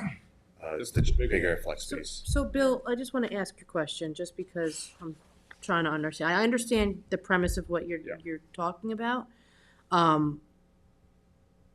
But what's going to stop the kids from running out the back door?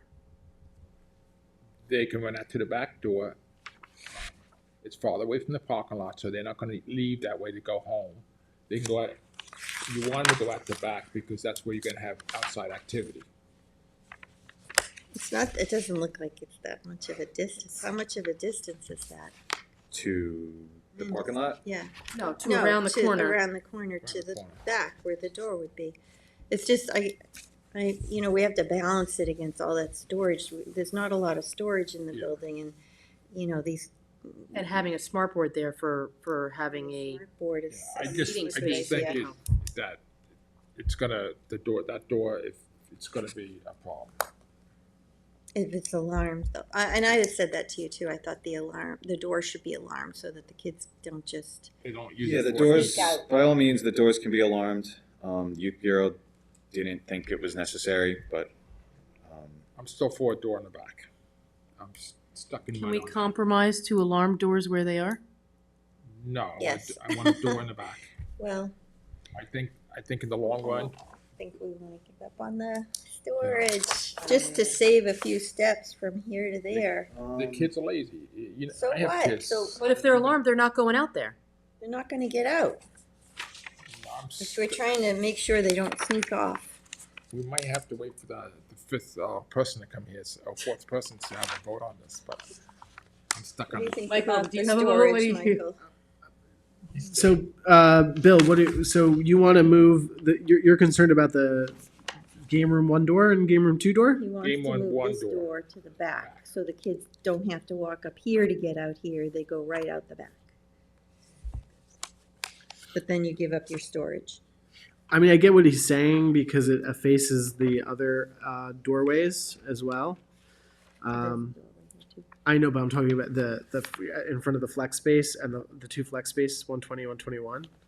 I think in terms of symmetry, I get what he's saying. I mean, it's not like I'm gonna die on the hill over it, but I mean, I get what Bill is trying to argue here. But are you saying in terms of just like the structure of the building, you wouldn't be able to because think of it that? would- no, we could, but the compromise would be for the storage space. Storage.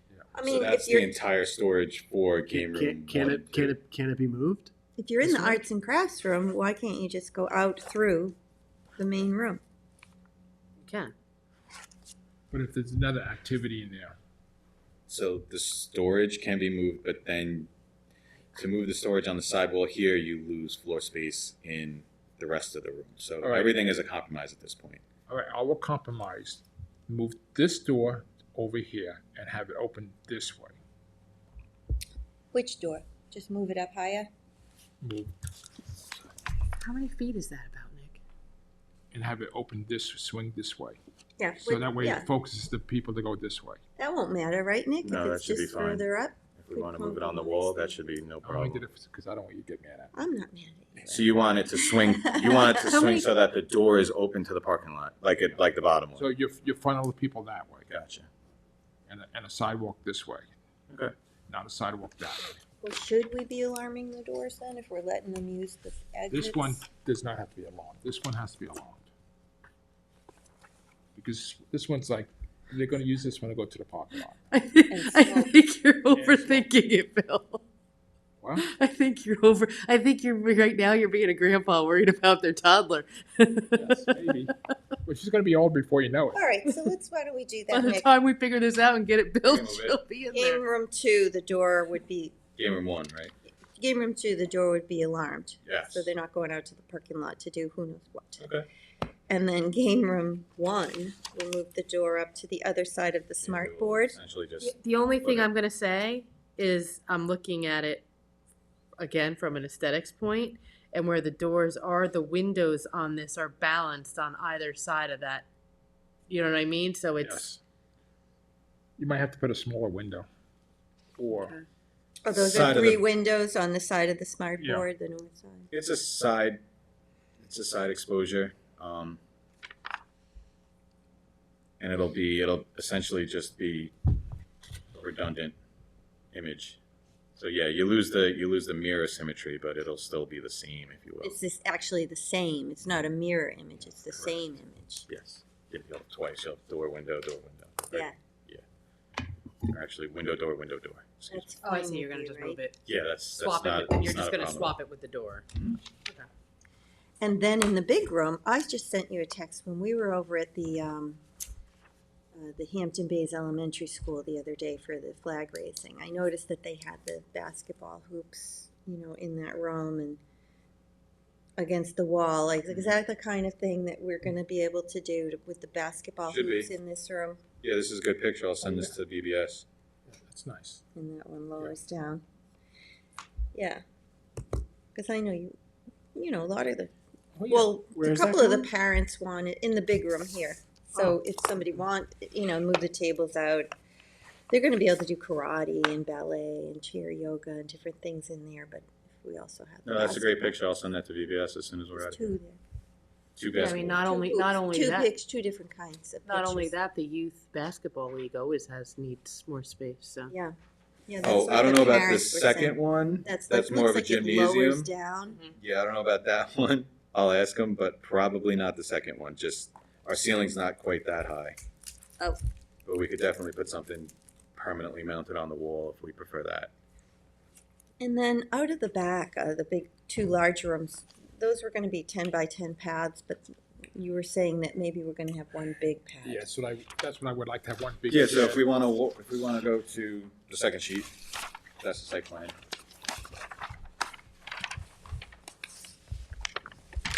So there's just 10 by 10 refuse pads in this design. Once we start fleshing out what the actual exterior improvements are going to entail and look like, we can revise that accordingly.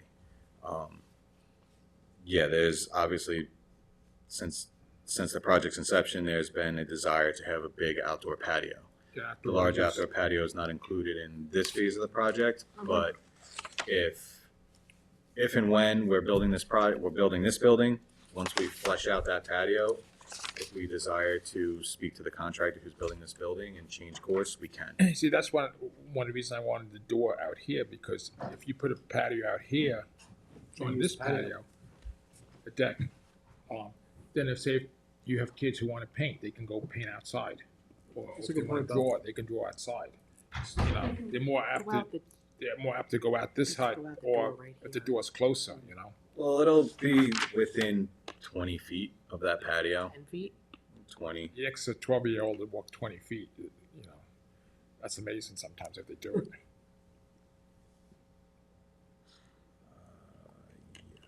Yeah, you got kids, Yeah, some of it's going to have to come down to, the youth bureau making sure that they understand where to go and when to go, where they want them to go.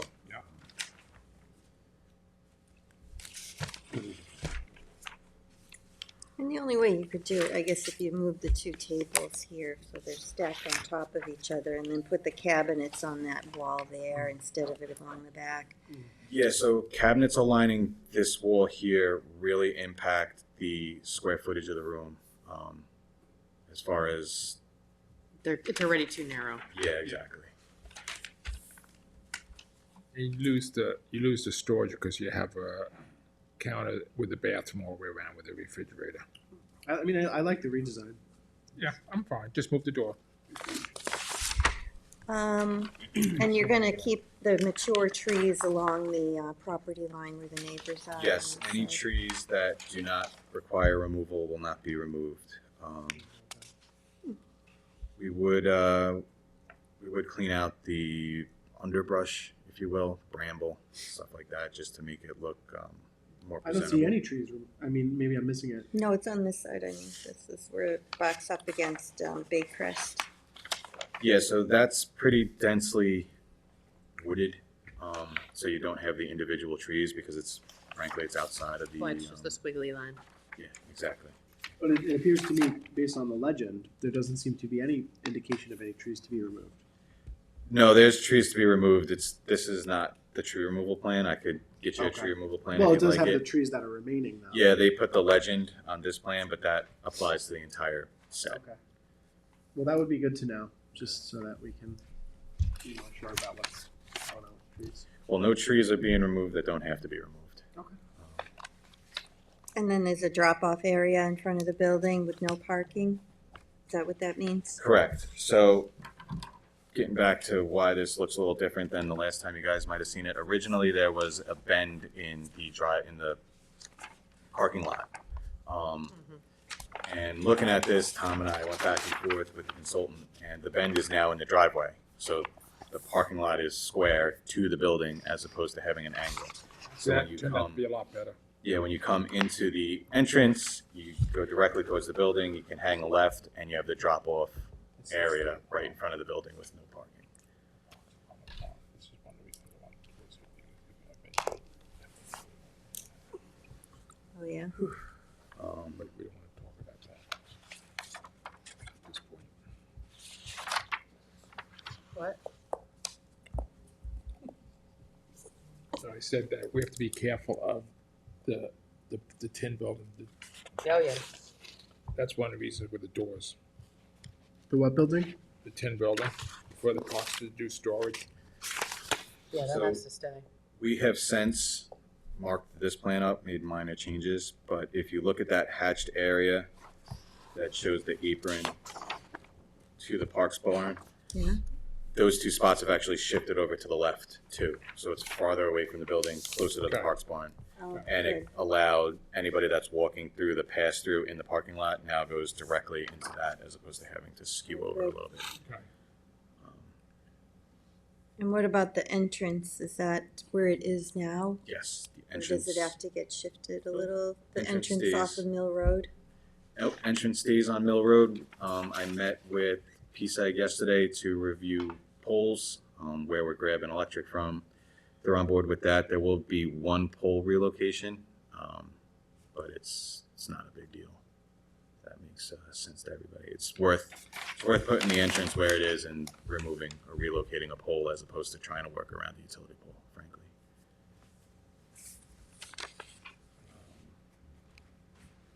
Green infrastructure issues, if anybody's concerned with that type of thing. We removed, I'll say, 90% of the precast storm drains that were originally proposed.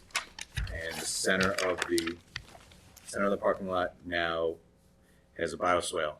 So all the stormwater is channeled to that bioswale, which is then piped into a bioretention area immediately to the north there between the parking lot and Mill Road. That'll be landscaped. We'll have a post and rail fence around it, and it saves us money on precast, and it also allows possibly an opportunity for, with the education going on in the greenhouse in the back, some type of an educational aspect where you can explain, this is a bioretention area. What is bioretention? Why is it good? Why is it good for the example. environment? That's good. I like that. Saving money too, right? Yeah, If we don't have to have all ton. those. Oh my goodness, yeah, it was a lot of precast. That was one of the first comments we had on the first plan. We're like, Swiss cheese. It was like, why are there so many? And I said, no, we don't have to do this. The big turnaround, which is required for the fire code, you can't have a dead end. So heaven forbid something was going on and the fire truck had to get in here, they can turn around in this big circle. That's going to be grass pavers. If anybody's Oh, not yeah. familiar with, so we're familiar with grass pavers. They're expensive, but when we took out all that precast, we found a lot of money. So That's good. it helps. Other than that, this is pretty much what I hope will be the final layout of the parking lot. We're going back and forth with dumpster locations. It won't change any, main layout too significantly at all. That's easy for the truck to get right there. It's easy for the truck to get right there, but it's also right in the middle of everything, and it's stinky garbage. So we've directed them to investigate whether or not it makes more sense to put it in the area of the loading zone, closer to that turnaround. Is it, I guess, is a container on wheels or No, it'll be, how much garbage? I'd assume it would be just a regular parks container, so it'd be like what we have here in Town Hall. And if you see where that is now in Town Hall. They're pretty good with getting into tight places, so.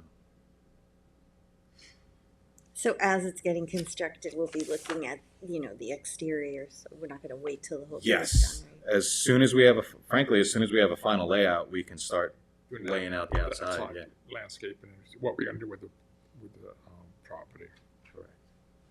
Well, this is great, and I'm glad we Yes. all had the opportunity to give input on it, and I know that the youth services and senior services are happy with it, and the VFW, the American Legion rather, and Ryan Murphy, everybody's getting a little something that they want here, And I got my door moved, Yeah, we had a very productive meeting with, the basketball hoops. yes. with senior services and Laura Pettit about that kitchen, because I visited Flanders maybe a month ago now, and I got a better understanding of the storage that Flanders needs and their actual operations. So changes to this plan from the last plan you might have seen is a ton more storage in the kitchen itself. They actually made a little dry storage closet for them, and we put a coffee clutch and more counters and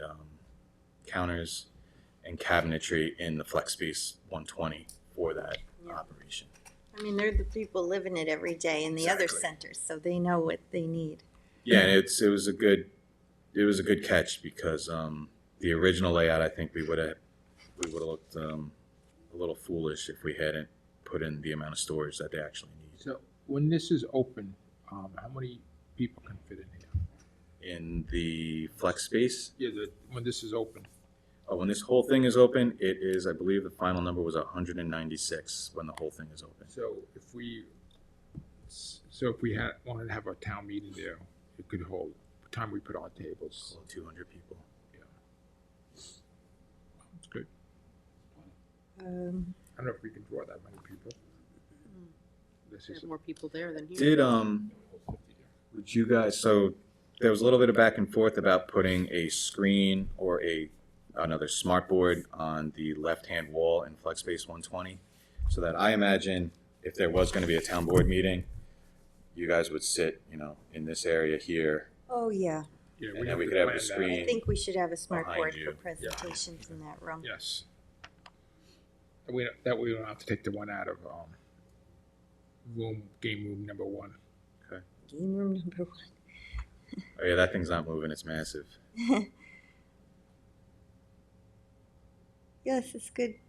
Good collaboration, I Yes. think. Good teamwork. Very Getting excited. to get a nice product here. Yeah, thank you, Nick. We've been waiting a long time. Now we can get moving on it. Yeah, and we're moving We've fast, been moving, you know. Yeah. We shifted into high gear now. I got my People shovel in my were- truck. People were a little upset about, they were almost at the other one, but then we were told the other one was gonna take till the end of this year anyway to get it all And this has more to offer. renovated. Yeah, and this has so much more layout, just the way we want it. Exactly. It's always more advantageous if you can build a building to suit as opposed to try and shoehorn Nick's it. more happy doing this. I'll do whatever you guys want me to do. All Don't right. look at me. Does anybody else have any other comments? No. All right, thank you, well done. You're welcome. Thank you. Yes, we have. Yeah, and you've got one other thing you wanted to talk to us about, So right? the Hampton Bays, affectionately referred to as the post office parking lot, but it's our parking lot. It's not the post office's. We were just talking about parking over there today. I have a question about this. I always wondered about the Hampton Bays. They hardly ever use this parking lot. Most of the time it's empty, and now this is always full. Oh, the post offices? Yeah, is there any way we can talk to them about using some of that? I believe that's where they park the mail trucks, and then the employees park their vehicles when they get the mail trucks. They also have to get the trailers in there, turn around. Okay. See if they have any extra space. I mean, sure, it's possible. I don't. Why don't you talk So us it's through a it? lease. They lease it, Yeah, it's a lease from the federal and I government. think their lease is just about up too. That was discussed a while back. They wanted to move them onto Montauk, or somebody wanted to move onto Montauk Highway. And take this whole thing as a lot. All right, so what was, what's Who owns that, prompting Cindy? this? What's going on I don't know who here? the owner is, but I know the post office is a long-term lease, and it's almost up, I think. So this looks like it's gonna create a lot of additional parking. So I had gone back and forth. You'll see there's 4 different concepts here. I had gone back and forth with the previous administration before you came on board, Maria. And there's a bunch of different iterations here. The latest decision point that we have to make as a town or the board that I'd like your input and agreement to is whether or not we maintain that cross access. Because there were concern comments. and comments that We need to, get rid of the cross access. So everybody. there really is no cross access currently, I mean. No, it's- currently, yeah. if you And see there's a now, grade it's- change there. What's the concern about having it? Because I know we The concern- generally like to have cross access. We did have community input on this, and the concern was there's a new very busy market next door, and they were concerned with shopping carts making their way into this lot. They were concerned about traffic because they're already having traffic issues with that lot and it's overflowing. Than just taking it up to this lot because it's now less convenient for them to use this lot if they have to traverse this hill to get into the lot. They can't bring shopping carts in. It was really the community the residents didn't want shopping carts in this lot. They didn't want the market using this lot as their lot because it's really needed for downtown and the post office. Okay. It's always full. So with that being said, is there any desire to keep that one-way exit road on the western side of the parking lot? You can see in the concepts 1, 2, Go ahead. and 4, keep it. And concept 3, which was the former proposed, removes it. Yeah, I think we have to keep it. Nick, what's, Because most people come out there, they go to the light, and then they make a left instead of having to come out and make a left onto Ponquag. Okay. I like number 2. Number 2 has the cross access, but it'll end up looking a lot like concept plan 1. Are you looking at page numbers? I'm sorry. Yeah, Yeah, Page that's numbers, yeah, that's sheet the one, 2. Bill. This one. Another concern I had, it wasn't supported by the previous board. If you go there now, you'll see dumpsters in the parking lot. The parking lot, actually I might item. Here? Yeah, so they're by the trees usually and in the corners. So when we clean this up and make it a lot tighter and more efficient, Who are those dumpsters for? so those are the businesses along Montauk Highway. So it's their own private carters picking up their garbage. If we, it's on our property? they put the dumpsters in our parking lot, yeah. So if we were So to, what's the, hey Jim, what's the liability insurance on that? Which property, I'm sorry. All these. yeah, what I'm getting at is we could businesses either use provide a their place, lots, their not that we would maintain it. I don't know the legal ramifications of it, but we could provide a dedicated place where they could have 2 containers or 1 container. But- And then it would preclude one of these Taking up parking the spots, spaces from having a dumpster in it. My concern obviously is when we redo this lot, and we remove, not that we remove, but We make parking spots where they have we the make parking dumpsters. spots where they had dumpsters, it could cause a logistical problem for those businesses because there's nowhere else for them to actually house their dumpsters. So- Well, on is that sheet the 3, case? you don't have any parking spots where the Correct. dumpsters were. So like I said, it was not supported. So concept plan 1 was concept plan 1, and the dumpsters were not supported by the previous boards. That's why the later concept plans don't have dumpsters. I honestly These are all evolutions, all of these So plans. what storefronts has these dumpsters? I could Because if, the way I figure look out at that it, information. I have not reached out to these. if you give, businesses. if you give store number A a dumpster and store B has the Yeah. dumpster on the property, it's not Like fair. I said, it could be, yeah, it's a thorny Like issue. sitting in- Yeah, but, I mean, where are they gonna put liability their insurance. dumpsters? They've been there for how Exactly. long? So, Yeah, it's a thorny issue that I think we need to They're currently not consider. on the town-owned property. No, they're on the town-owned property. Straddling or. Looks like it's straddling, to be honest with you. I mean, Where can you even see it? Oh, actually, right here. So actually, it is on the property. I mean, what is the? Can we get the outline of the property? I think we need to know what the No, outline. Michael, of I the don't even property think is. that's a dumpster. I think that's a little shed, isn't it? On Scotto's? It's like Yeah. a shed. He said dedicated it's in the refuge it's area. under the trees, right? It's Yeah, here. they put them under the trees, and I think you Under can the see trees. one is under the other tree over there. As far as you know, we don't have any formal agreements or anything with them now. No, they're just in space. If So it's the Wild West. The closer you get to I mean, Mountain if- Highway if- back here right if this now, is- that's all yeah, town if this- property. If this dumpster goes to this up here, he should be able to put it somewhere on his property. But then we don't want dumpsters jumping the curb to, Yeah. No, I mean, he has a driveway going into his back of his. It's not something we have to solve today, but it's something we should keep in the back of our minds. I think if you keep that bump out there, because it's not hurting anything to have that bump out there, and you don't say it's for garbage, and then this becomes an issue, you can say, listen, this is here. If you all can't make it work for all of you to do something in this spot contained, then we're out. Right? I don't know, I'm worried about the insurance liability, and store A you give a dumpster, but store B you don't give a dumpster. Well, the You gotta stores, you got to be fair to all the property owners. property, Are dumpsters shown on their respective site plans if they're new enough to have They're site so plans? old. they'd be on ours. So these stores he's been remodeling, so he should have a site plan. I mean, I've been to other municipal lots where the stores have dumpsters Yeah. in the municipal lots. Well, if they do, they should have some type of. Shouldn't we agreement have to with us charge also. them? We should have to lease them the spot. Here, we have this Yeah, spot. We can absolutely. lease it to And you. they should That's be, like, one- to yeah, that's Bill's one point, they should alternative. have Their they own should provide insurance. That is their own. Insurance. Yeah, 'cause it's, And they're you know, probably sharing it, I would put Couple the spot stores. there. So if it becomes an issue, I mean, because there's nothing wrong with having that bump out for turning around or whatever. You know what I mean? Like if, You should have a hold harmless agreement. yeah. And you should name this as an additional insurance. Because I know in Bridgehampton's parking lot, there's some dumpsters in that parking lot. We own that parking lot. And- 'Cause I would and there's rather- garbage all over. No one picks it up. I would rather have it somewhere nice and tucked away and, And then if you don't want to pay us to put a dumpster there, then get rid of your own trash.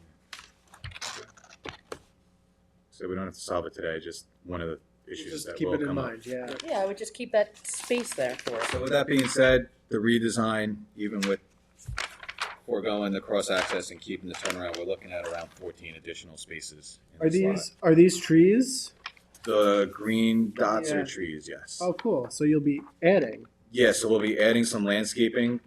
Like I said, it's the Wild West. When you look on this site plan now, they're parking everywhere. It's not in accordance with any standards. We could never stripe it the way it is now, and that is, again, town property. The worst part is right now when you drive in from Ponquag, you have to make a choice. You have to roll the dice and go side A or side B.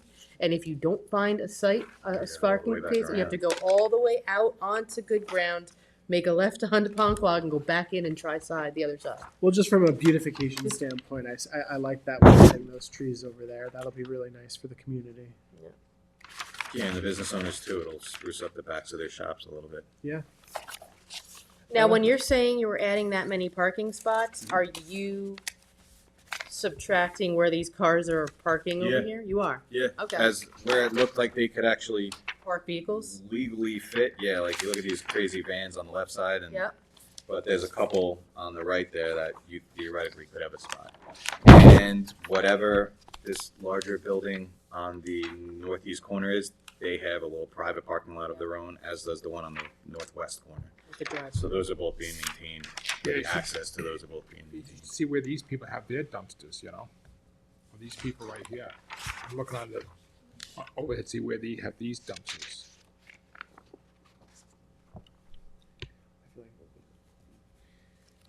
Naturally, you would want to have cross access, but there's I Cindy mean, so that you said don't that have to go back you don't out want to to have the Conquag. carts and They the don't, shoppers. they don't coming want in the here. shoppers using that lot. I can understand in this position, this area that you don't want cross access.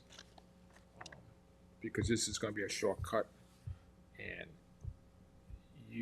this is already tight enough. You'll also get when the traffic backs up on Main Street, they'll cut through the parking lots and then go out to the back roads. And then you lose 4 or 5 parking spaces on this side. I can see putting an easy access like a sidewalk or something.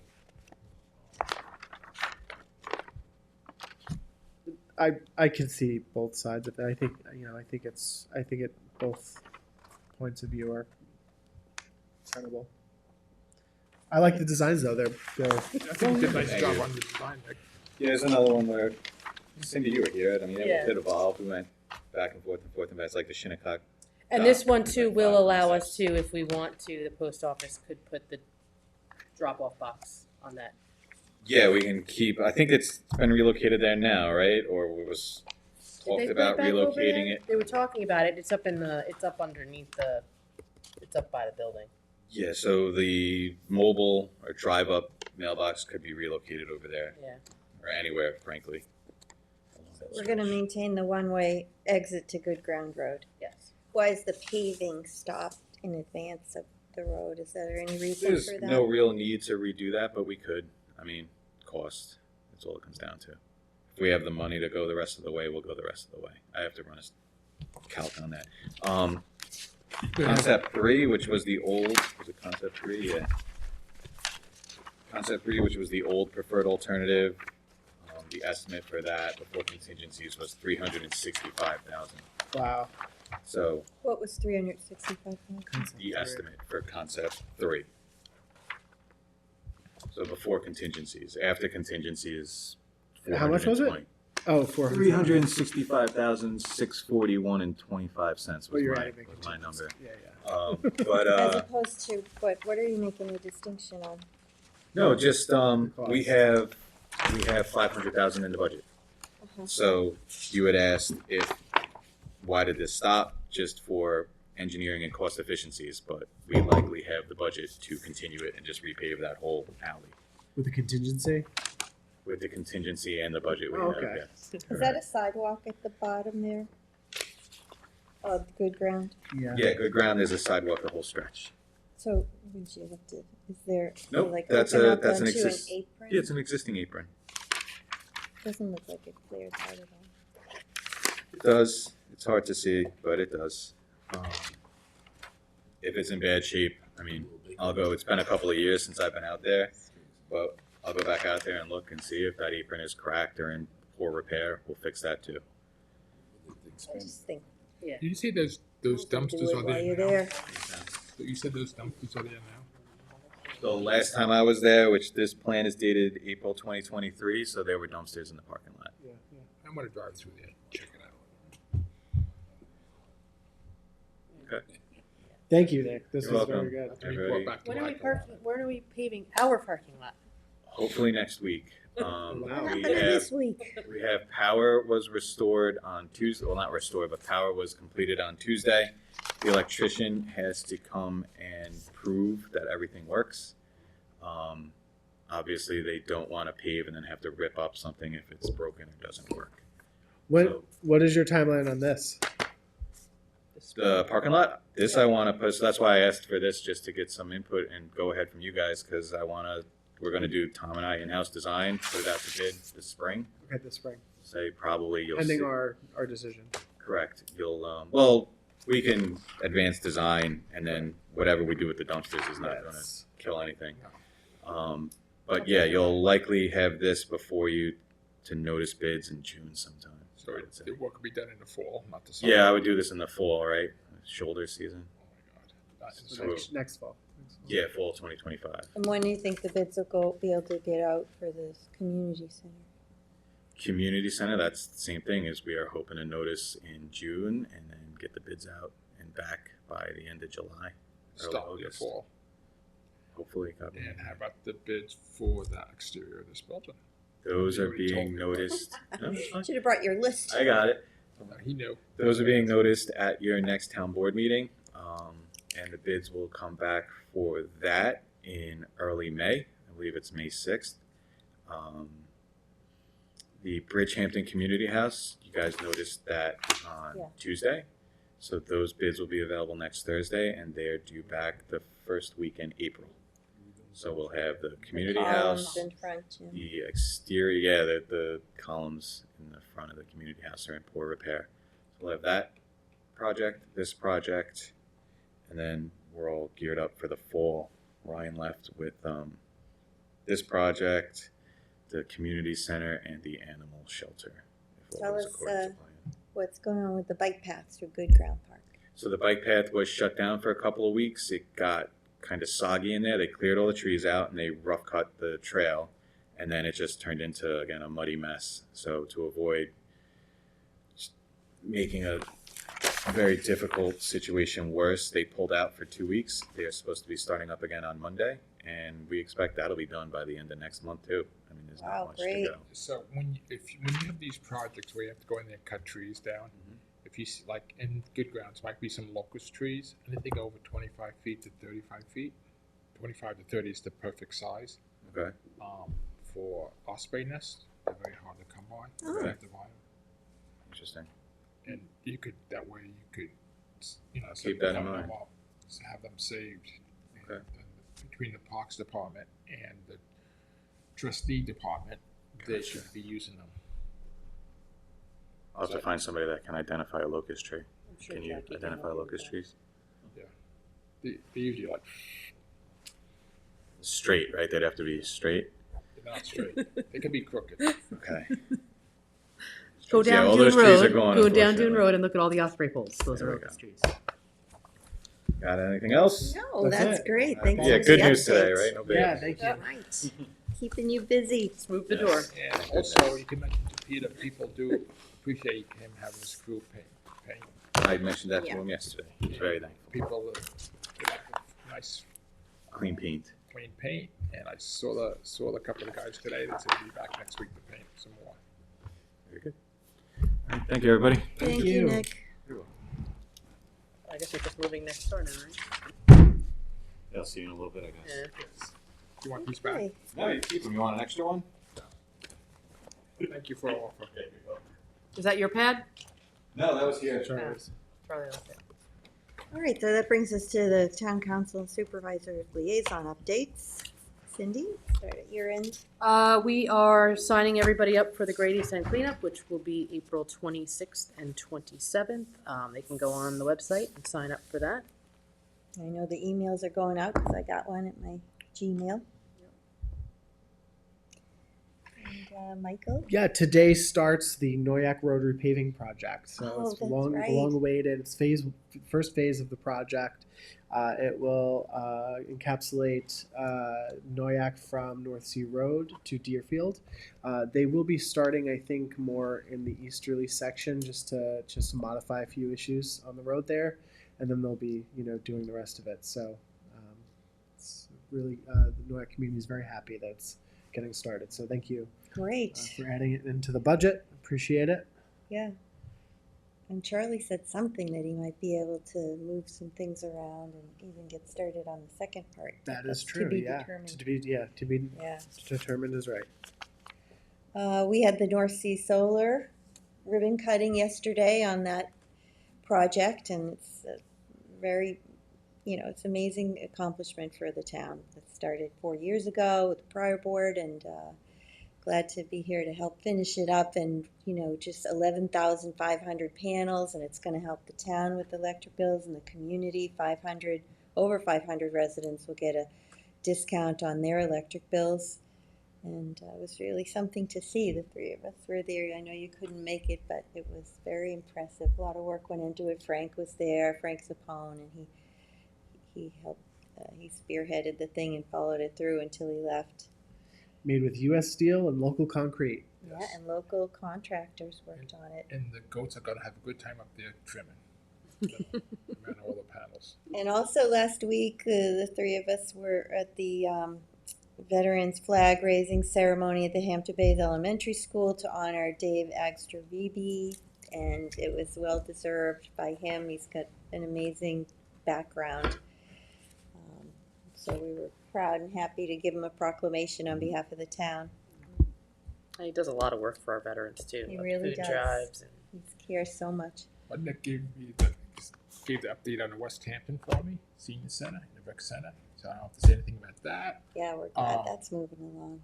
I met with the Parks Director, Christine Dula, and John Irwin up in Ludlow Park about the trees, about replanting some more trees, doing something with cleaning up the back corner, triangle piece of property there. That's where we found some nice osprey poles back there. Oh, good. So she's gonna, when they go to come to us looking for some money to clean that up and see what they can do with that corner piece, because right now people are sleeping back there and they use it for a shortcut. And it's a lot of garbage back there where the neighbors just keep on dumping it back there. We have some ideas, maybe a community garden, maybe a dog park, or just open space. So we're gonna, I'll bring that back to you in the next month or so.